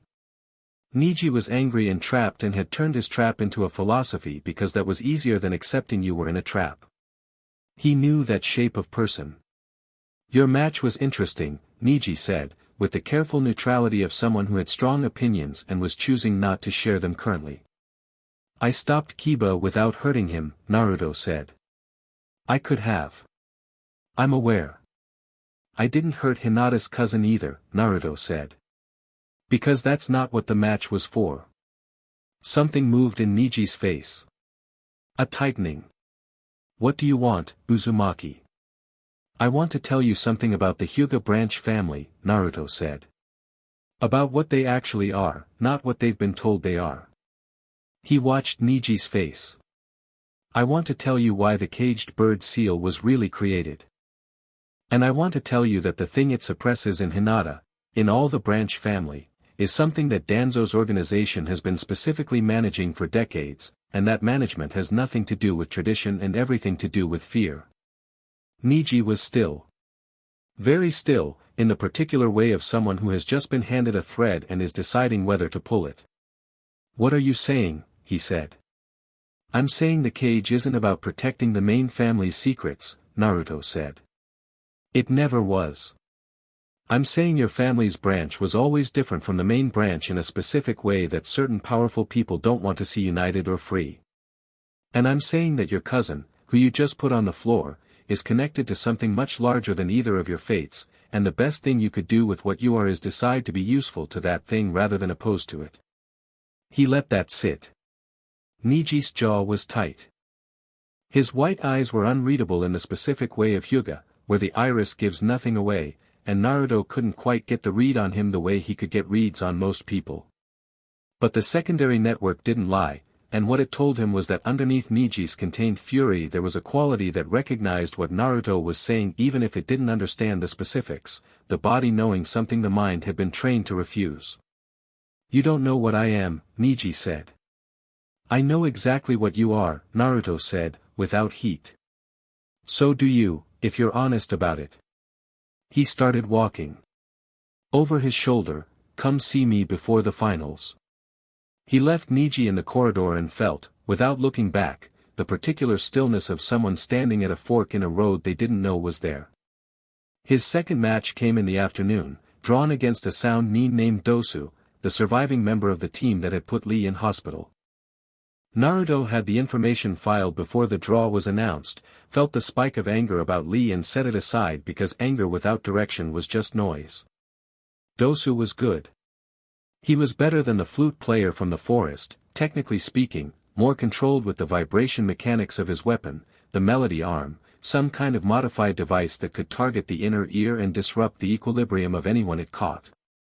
His eyes, when they met Naruto's across the arena floor, were calculating in the specific way of someone who had made a study of his opponent and was confident in his findings. Naruto gave him the first strike.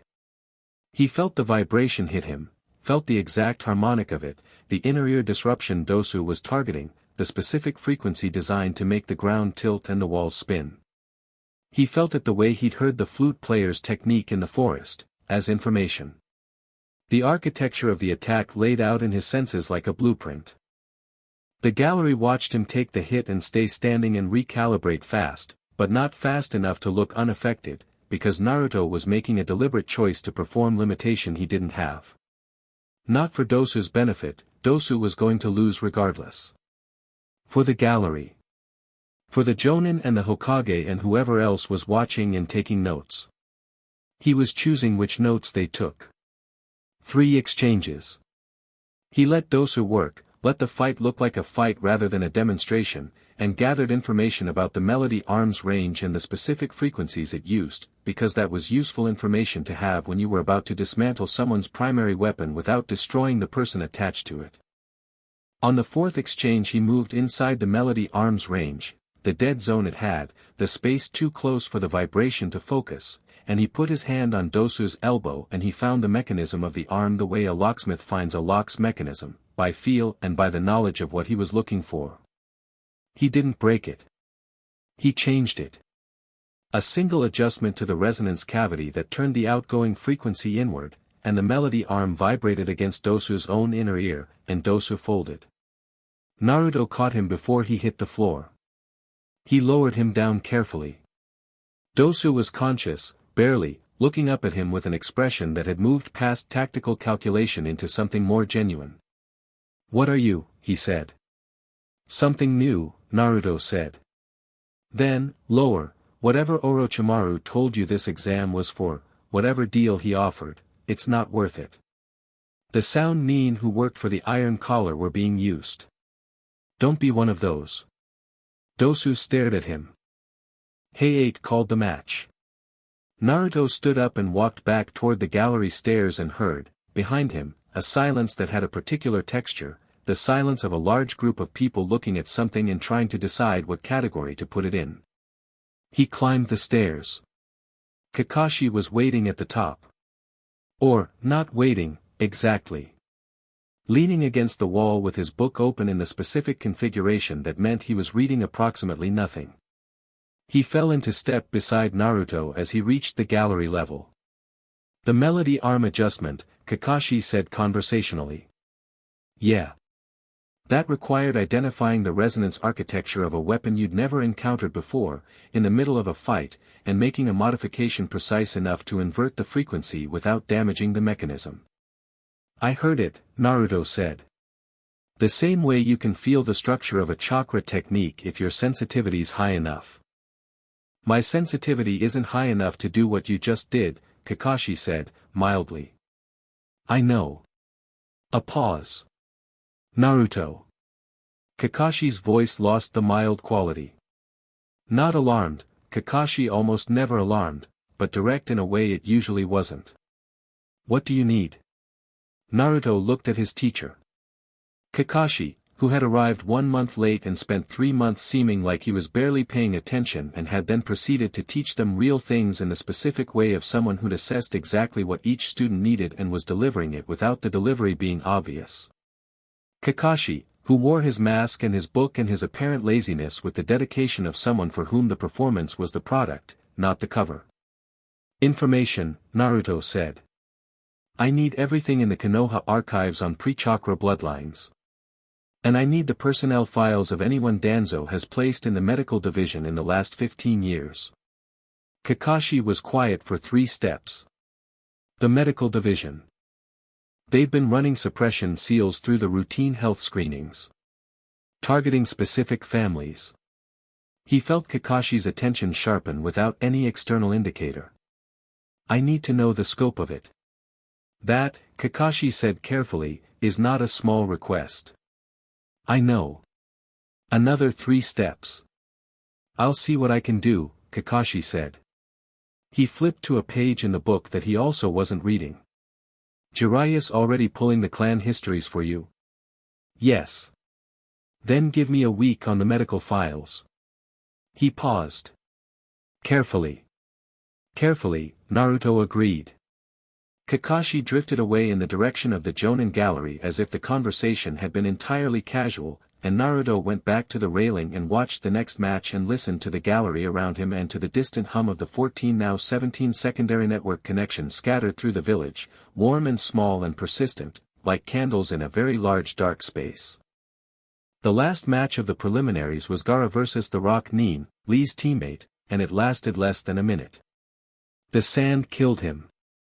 Or started to kill him, before Gaara was ordered to stop, and the arena was very quiet in the specific way of people who had just seen something that didn't fit in their framework for what a person was allowed to be. Naruto watched Gaara walk off the floor. He didn't feel fear. He felt the shape of a problem, complex, deep-rooted, the specific kind of pain that had been doing damage long enough to become a worldview.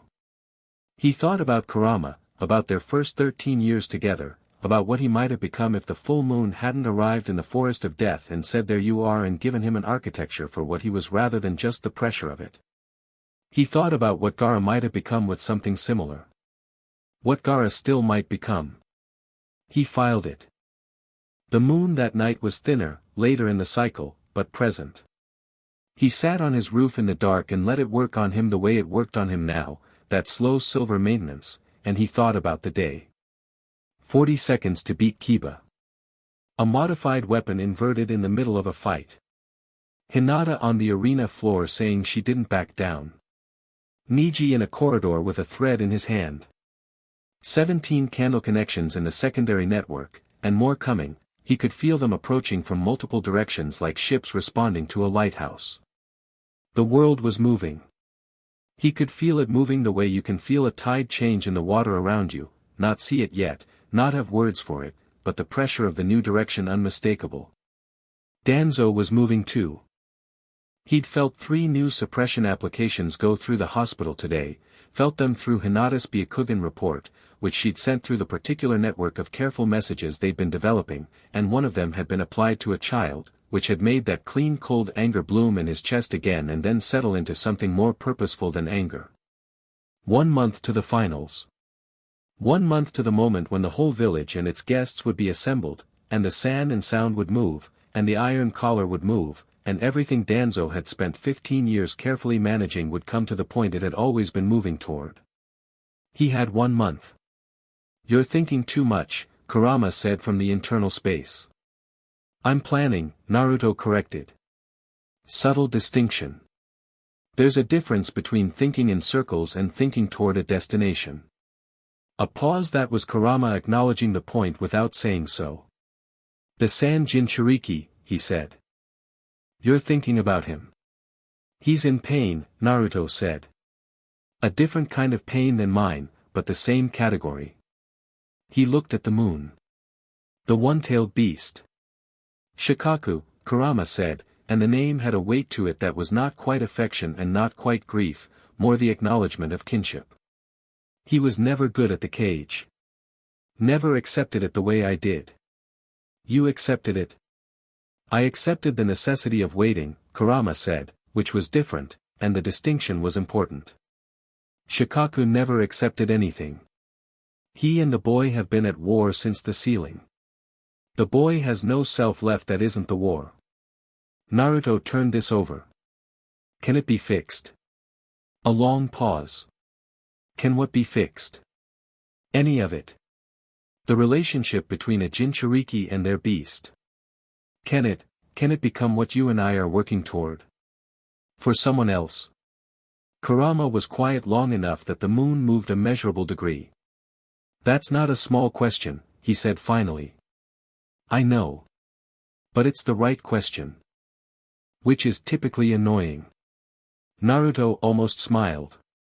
So. Possibly, Kurama said. With the right catalyst. Something that makes Shikaku remember what he was before he was a weapon. His voice had dropped into its ancient cadence. Something that makes Gaara remember he's a person and not a Jinchuriki. I'm going to try to talk to him, Naruto said. I know, Kurama said. Don't get stabbed with sand. Thanks for the tactical advice. You're welcome. Now stop sitting on roofs and sleep. He didn't sleep immediately.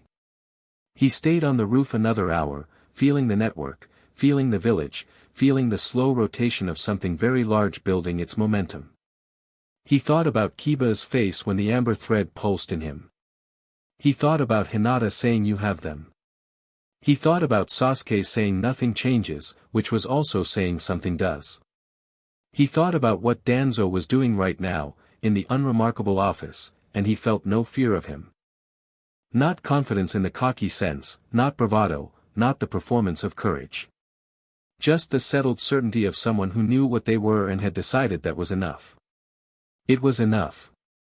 He went inside, and slept, and in the dream space the carvings on the stone walls were very busy, very bright, spelling out something in a language that was older than language, and he couldn't read it but Kurama could, and Kurama said nothing, and the look on his ancient face was something Naruto would have called hope if he'd been paying attention. The day before the training period began, a boy arrived at the village gates. He was about 15, lean and dark-haired with a scar across his left cheekbone that had been there long enough to silver. He had a cloud headband but wore it around his wrist the way Baru had worn his Suna headband, with the particular body language of someone whose allegiance to their village was complicated by something their village didn't know about them. He had a pack and no visible weapons and the specific posture of someone who has rehearsed explaining himself. The gate guard stopped him for documentation. Standard. Naruto, who had felt him coming for 2 hours through the secondary network, a strong thread, this one, brighter than Baru's, nearly as bright as Kiba's, arrived at the gate at the same time the guard was asking for his travel papers. Naruto stood next to the guard and looked at the boy. The boy looked back. He's with me, Naruto said to the guard. The guard looked at Naruto, took in whatever quality of him was now visible to people paying attention, and then looked back at his paperwork and stamped the travel authorization with the slight over-efficiency of someone deciding not to think too hard about what they'd just seen. The boy followed Naruto away from the gate. They walked half a block before either of them spoke. How did you know I was coming? The boy said. His accent was cloud, the specific vowel elongation of the northern regions. I felt you, Naruto said. Same as you felt me. A beat. I walked for 6 days, the boy said. I told my team I was going to my cousins in the fire country. He paused. I don't have a cousin in the fire country. What's your name? Raiden, he said. How old does the suppression work on you? Raiden looked at him sharply. You can tell. My friend can, Naruto said. She'll look at it when we get settled. Tell me, does anyone in Cloud know you felt the call? No, Raiden said. Nobody knows what I am. I thought I was the only one. He said it with the specific flatness of a very long loneliness. I thought I'd invented the feeling. The way the moon, he stopped. That sounds, no, Naruto said. It sounds exactly right. They walked through Konoha in the morning light, and Naruto felt through the network the warmth of Baru above Ichiraku's, and Tuchi below, and Kiba across the village thinking hard thoughts about his clan's history, and Hinata somewhere in the Hyuga compound with her careful eyes open, and 18 other presences scattered and approaching and arrived. The moon was not visible in the day. But it was there. It was always there. Chapter 4, The Bloodlines gather. The month between the preliminaries and the finals moved differently than months usually moved. Naruto noticed this in the way you notice a change in air pressure, not dramatic, not an event, just the gradual understanding that something in the environment had shifted and your body had registered it before your brain caught up. The days were longer somehow, loaded with more content per hour, like the world was trying to fit a year of consequence into 30 days. He trained with Jiraiya in the mornings, Rasengan work, chakra control, the technical fundamentals that were genuinely underdeveloped and needed addressing regardless of what the full moon had unlocked. He met with Hinata and Sakura in the evenings. He talked to Kurama at night. And in the spaces between, the bloodlines kept arriving. 23 by the end of the first week. 31 by the middle of the second. They came from everywhere. A woman named Sarah from a small village on the coast of Wave Country, who carried the wolf blood so thickly in her secondary network that Hinata had to actively modulate her Byakugan to look at her directly, the luminescence was so strong. Twin brothers from the hidden mist who arrived together and sat in Tucci's back room with the silence of people who had spent so long keeping a secret between them that they'd forgotten how to talk to anyone else. An older man, gray-haired and weathered, who gave no village affiliation and no surname and sat across from Naruto for 20 minutes before he said, simply, "You're real," and then couldn't say anything else for a while. Naruto met all of them. Every single one. This was not a delegation decision or a diplomatic calculation, it was instinct, the same instinct that had sent him to the gate for Raiden, the understanding that the first thing these people needed, before logistics or strategy or any practical consideration, was to be seen by the person they'd come to find and have that person look back. Tucci's back room became insufficient by the 10th day. "We need a bigger space," Sakura said, in the clipped tone she used when she'd been thinking about a problem for long enough that she was past the thinking stage and into the solving stage. She had a map of the village on the table in front of her, marked up in 3 colors of ink. "If we keep meeting in small groups it looks less suspicious, but it also means people aren't connecting with each other, they're just connecting with you, which makes you a single point of failure." "She's right," Hinata said. She was across the table from Sakura, which was a configuration that had become normal with startling speed, the two of them working the same problem from different angles, Sakura with strategic abstraction and Hinata with the specific, precise intelligence of someone who observed more than she spoke. They need to know each other. Right now you're the only network. You need to become a node in the network, not the whole network. Naruto looked at the map. "There's an old storage warehouse on the east side. Used to be part of the Nara clan's compound before they consolidated. It's been empty for 6 years. Nobody surveys it." "How do you know nobody surveys it?" Sakura asked. "I checked." "When?" 3 days ago when I knew we were going to have this conversation." Sakura looked at him. "You anticipated this meeting." "I anticipated the need," Naruto said. "I was hoping one of you would get here before I had to bring it up myself, which you did, so." He tapped the warehouse location on the map. "East side. Room for 60 people. No sightlines from the administrative buildings." Hinata was already noting it on her own copy. "I'll check the structural chakra signatures," she said. "Make sure there aren't any monitoring seals already in place."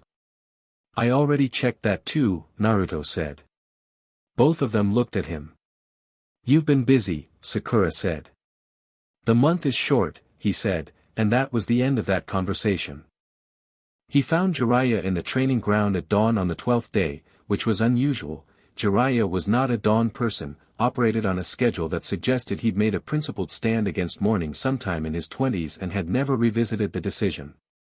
He was sitting on the log with a bottle of sake that was either very late or very early, reading a scroll rather than the orange book, which meant it was information he was actually processing rather than the cover story he ran everywhere else.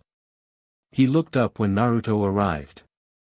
"The Uzumaki Histories," he said, without preamble, and held out a scroll. Naruto sat down and took it. He didn't unroll it yet. "What does it say?"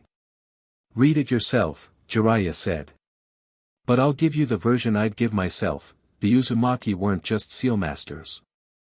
The sealing arts weren't something they developed, they were something they already understood, intuitively, because their secondary network, your secondary network, processes energy differently than a chakra system does. It perceives structures. Architecture. The way you heard the melody arm." He drank from the bottle without particular enthusiasm. The sealing arts were just their way of externalizing something they could already do internally. Naruto held the scroll. "What else?" "Uzushiogakure wasn't destroyed in a natural conflict," Jiraiya said. "The alliance that destroyed it, Kumo, Kiri, the coordinated attack, was organized. Someone provided information about the village's defenses. Someone ensured 3 nations moved simultaneously rather than in sequence. His voice was neutral in the specific way of someone keeping emotion in a box for later. There are fragments in the deeper archives that suggest the coordination came from within the Fire Country's own intelligence apparatus. Danzo, Naruto said. The Iron Collar existed then too, Jiraiya said. Different name. Same structure. Same purpose. He looked at Naruto. They destroyed Uzushio specifically to prevent the Uzumaki bloodline from consolidating. Whatever Kurama told you about the prophecy, they knew about it. They've always known. Naruto was quiet for a moment.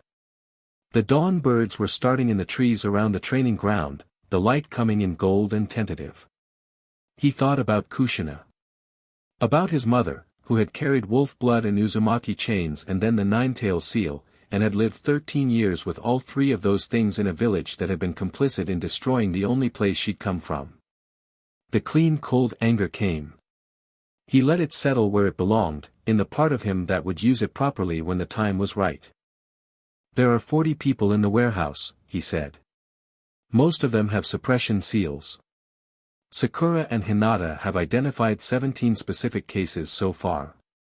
I need to know how to remove them cleanly. Jiraiya looked at him carefully.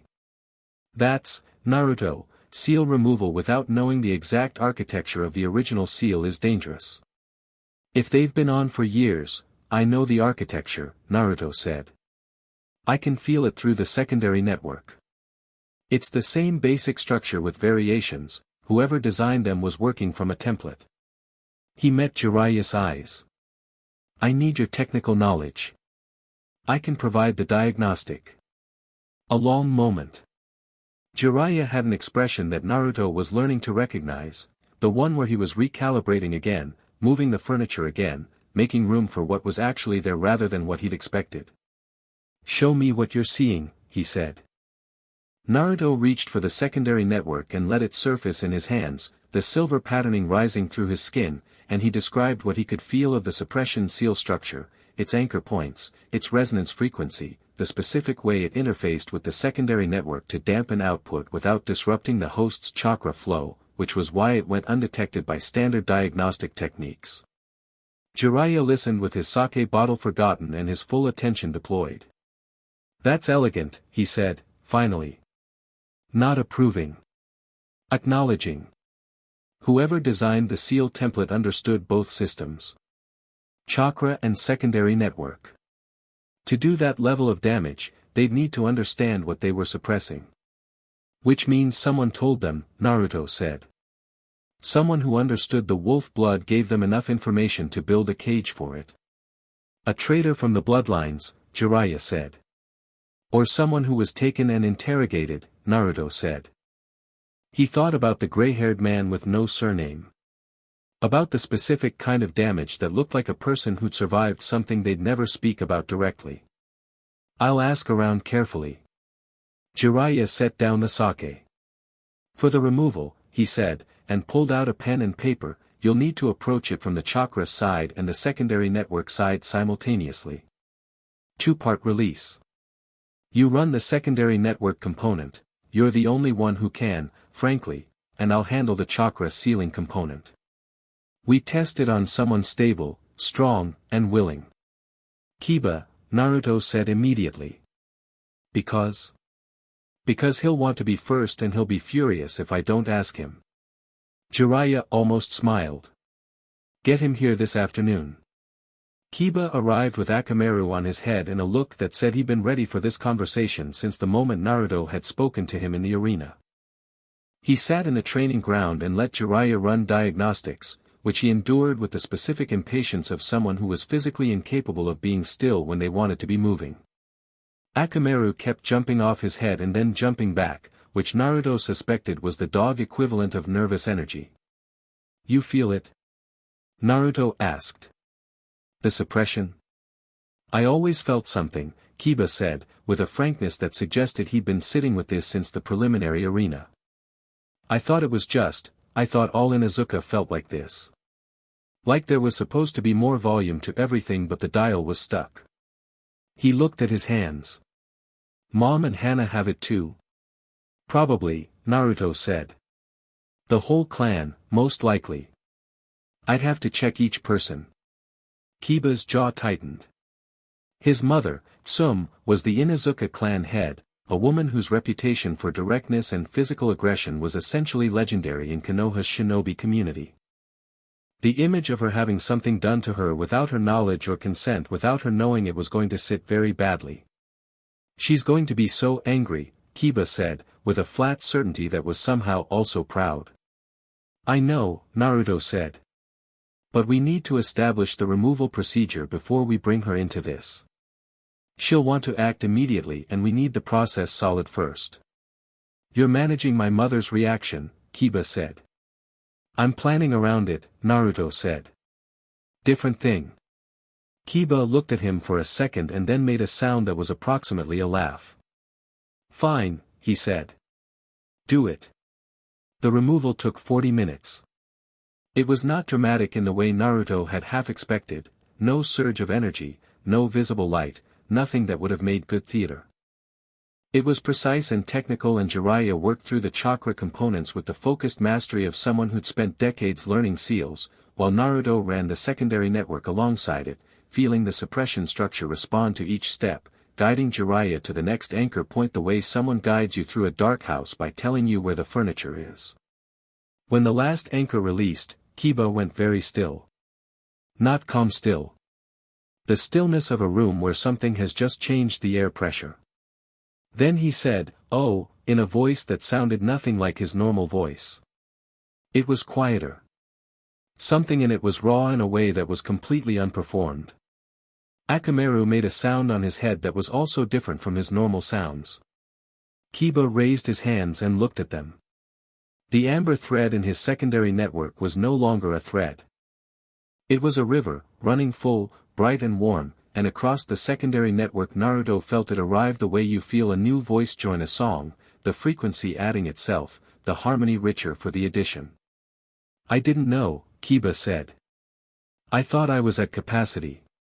I thought this was, he stopped. How long has this been on me? Since you were 6, Naruto said. The school health screening. It was standard application. The expression that moved across Kiba's face was complicated enough to have weather systems. He processed it for a while, and Akamaru processed it with him in their way, and then Kiba looked up with something that had moved past complicated into simple. How many others, he said. 40 in the warehouse right now. More coming. And the whole Inuzuka clan to check, and at least 20 others in Konoha that Hinata's identified. What do you need from me?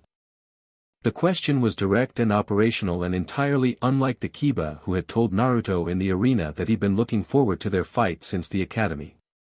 Not because that Kiba was gone, he was very much not gone, he'd surface again in about 10 minutes once the processing settled. But right now, in this moment, what was present was something that had been waiting 6 years under a seal and had just been allowed to breathe for the first time. I need you to help me talk to your mother, Naruto said. Kiba nodded. Today, he said. It wasn't a question. Today, Naruto agreed. Tsum Inuzuka was, as predicted, furious.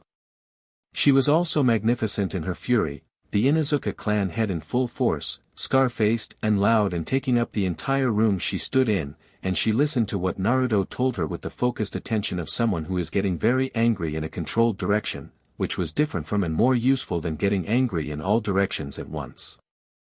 Kuramaru, her Ninken partner, sat beside her and was also clearly furious, which manifested in different ways but had the same energy. When Naruto finished she was quiet for 6 seconds, which Kiba later told him was the longest he'd ever seen her be quiet in his life. The Administrative Medicine Division, she said. Yes. 15 years. At minimum. She looked at Kuramaru, who looked back, and the look between them carried a conversation that was old and private and resolved itself without words.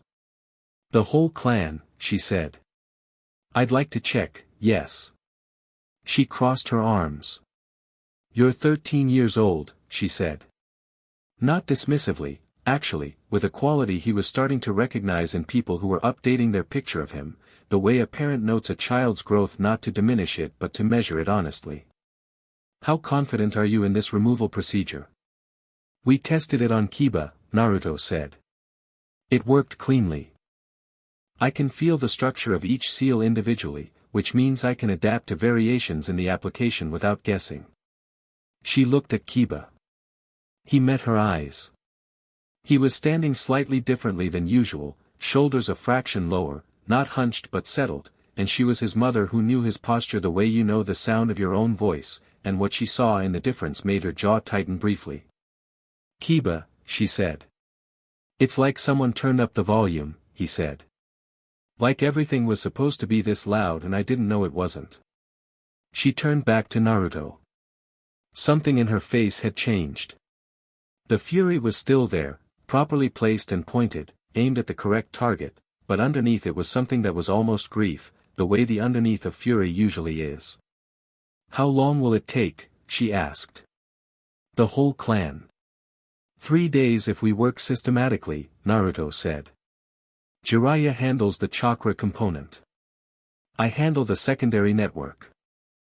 We need access and cooperation, and it should be quiet. If Danzo's people notice the suppression signals disappearing, they'll know something is happening. They'll find out regardless, she said. Yes, Naruto said. But I'd rather they find out after, not during. She held his gaze for a moment.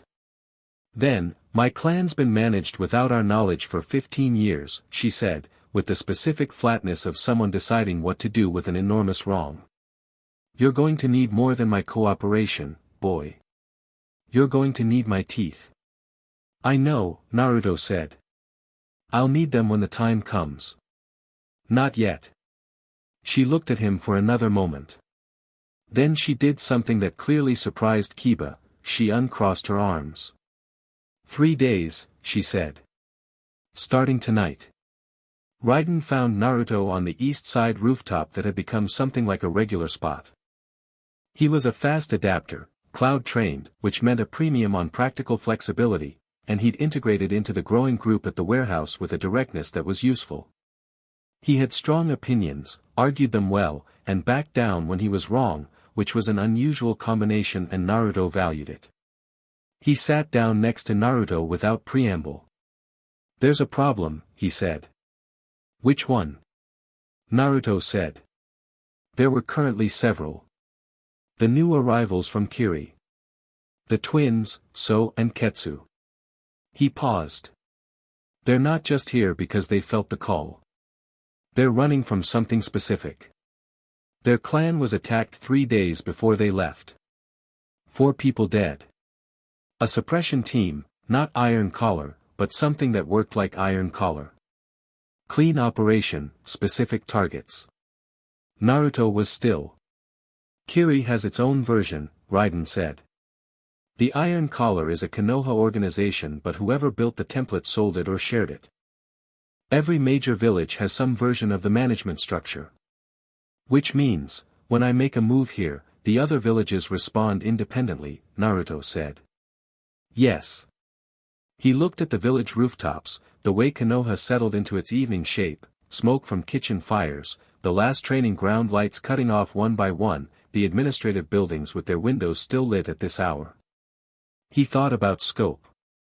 He'd been thinking Konoha scale, which was wrong. He'd been thinking about the 36 people in the warehouse and the Inuzuka clan and Hinata's list, and that was an adequate frame for the immediate situation, but it was the wrong frame for the actual problem. The actual problem was every village. Every hidden bloodline. Every person who'd been going through a health screening since childhood and coming out with a lid on something they'd never been told existed. This was not a manageable problem.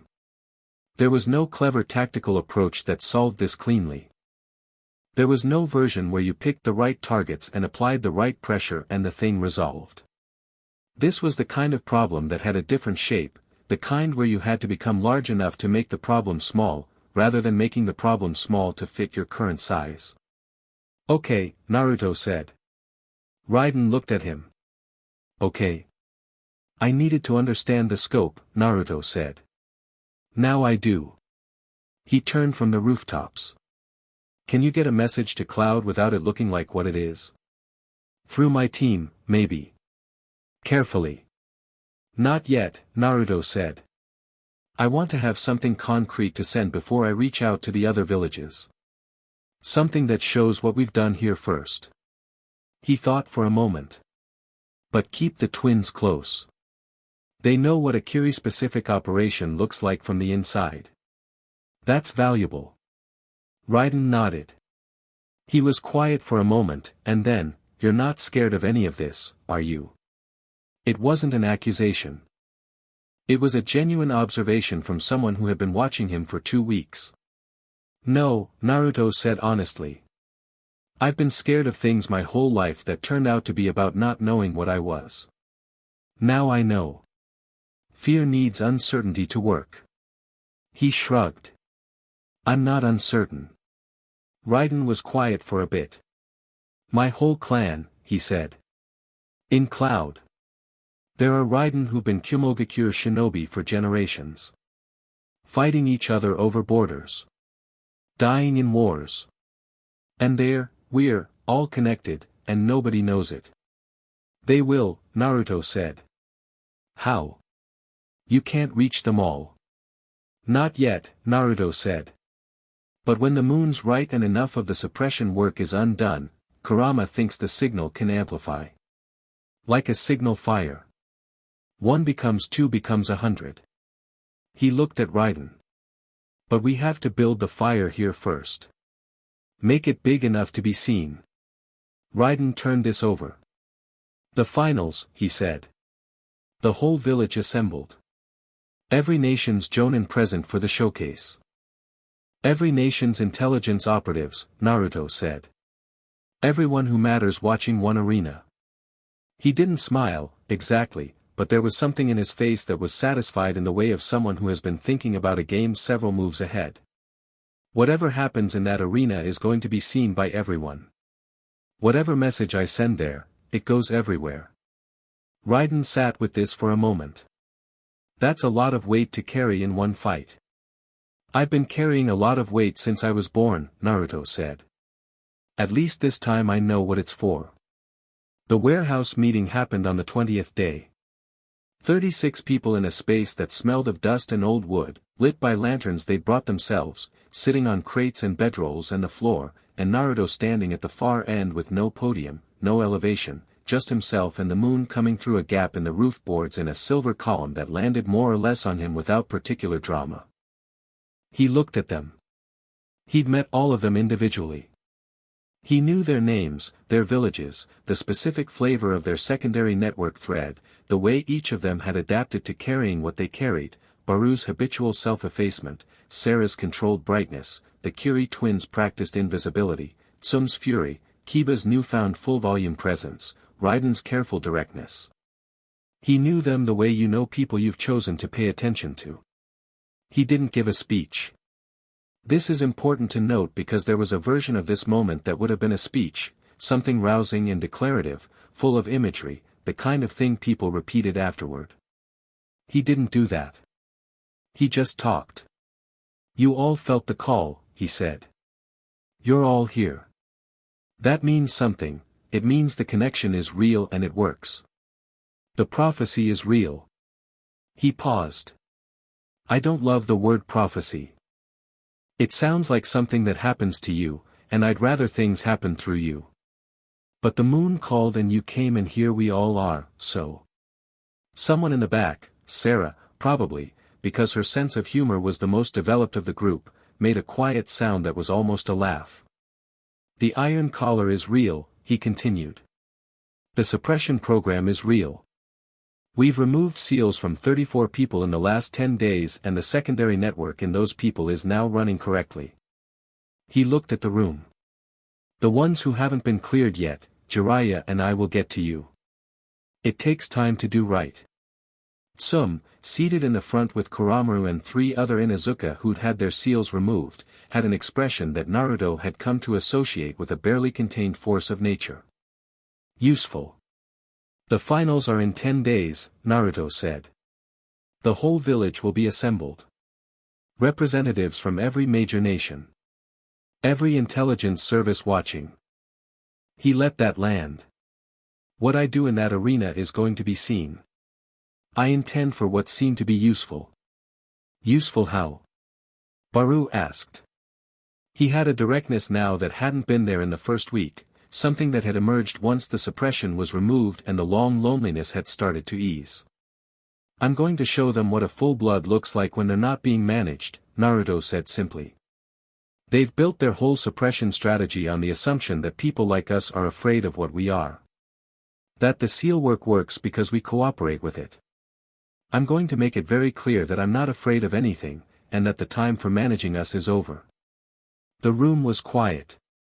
There are wolves in every village, he said. Every nation. Most of them don't know they have each other. Most of them are carrying seals they think are health screenings. I want every intelligence operative in those final stands to go home with a report about what they saw, and I want that report to reach every version of the Iron Collar in every village, and I want them all to understand that the approach they've been taking is finished. That makes you a target, Raiden said. Not arguing. Flagging. I'm already a target, Naruto said. Danzo's been managing me since before I was born. I'd rather be a target that's visible and moving than one that's contained and still. Raiden nodded. None of you are obligated to anything, Naruto said. You came because you felt the call, not because I asked you here. You're free to go. But if you're staying, I want you to stay because you've decided, not because it felt like the thing to do. He looked across the room. Decide. Nobody left. Not one person moved toward the door. Some of them looked at each other. Some of them looked at the floor. Some looked straight at him with the expression of someone who had already decided and was waiting for everyone else to finish catching up. Kiba next to her had his arms crossed and Akamaru had gone still on his head in the way that meant he was also decided. Hinata, near the back, met his eyes and gave a single small nod that carried more weight than a speech. Okay, Naruto said. Then here's what we do for the next 10 days. They met every other day. Planning, preparation, information exchange. Hinata and Sakura continued the seal removal work with Jiraiya while Naruto focused on something that Kurama had first suggested on the third night and that he'd been developing since. The amplification. It worked like this: when two people with unsuppressed secondary networks were in proximity, the connection between them strengthened, and the combined signal was detectable by others at greater distance. 3 people together was detectably stronger than 2. 10 was qualitatively different from 3. Kurama's theory, born from whatever ancient knowledge he carried in the amber of his memory, was that a sufficient number of fully released, interconnected bloodline members in one place could generate a signal strong enough to reach every suppressed bloodline within several hundred miles. A signal that no seal could block, because it operated beneath the frequency that suppression seals were designed to target. They tested it on the 12th day. All 36 of them, gathered together, secondary networks open, no suppression between them and the sky. Naruto at the center because his was the loudest, the deepest, the one Kurama had called the first wolf's direct air. What happened wasn't visible. It left no crater, disrupted no chakra, made no sound. But in a Hyuga compound across the village, an old branch family elder sat up from sleep with his hand on his chest and looked at the ceiling with eyes that had gone wide and silver.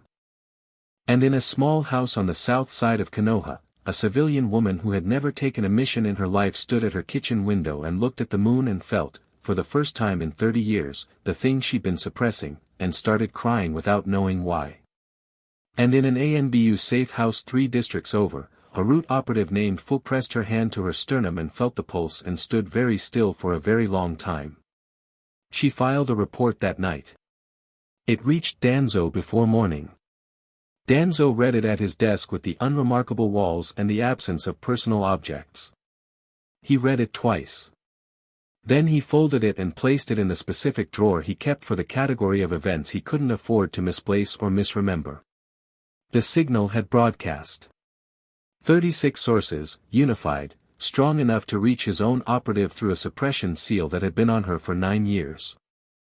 In his threat assessment model, this was the event he'd been attempting to prevent since the Chunin exam preliminaries. Since the Forest of Death signal. Since Fu's report about a 13-year-old boy throwing her 20 feet. He wrote 3 orders. The first went to his medical division contact: shut down the routine screening program immediately. If Uzumaki had a way to detect suppression seals, continuing to apply them would only map his own organization's location. The program had served its purpose for 15 years. It was now a liability. The second went to his senior operative in Suna, where the Sand Village's own management structure had been cooperating with the Iron Collar for a decade. He ordered the acceleration of the invasion timeline. The original plan had allowed for flexibility, the exam finals as an optimal window but not a mandatory one. He wanted it mandatory now. He wanted the village under enough external pressure that internal reorganization was impossible. The third order he wrote carefully, in the cipher he reserved for things that could not be attributed, and sent it to a person within the village whose identity he'd been protecting for 11 years. The order was specific and measured, and Danzo looked at it for a long time before he sealed it, because it was the kind of order you couldn't ungive, the kind that changed the landscape permanently once it was acted on, and he was precise about those. He sent it anyway. Then he sat in his unremarkable office and looked at nothing, and thought about the boy he'd been watching for 13 years. About Minato's son with Kushina's blood and the Nine-Tailed Seal, the entire convergence of things he'd spent 2 decades trying to manage separately now arrived at a single point. He thought about what he'd told himself, when he'd first understood the full shape of the Iron Collar's purpose, that the Bloodlines couldn't be allowed to unite because a unified wolf-blood civilization, operating in parallel to the shinobi system, would destabilize the balance of power that kept the elemental nations from destroying each other. That it wasn't cruelty. It was prevention. That the small ongoing harm was less than the large catastrophic harm he was preventing.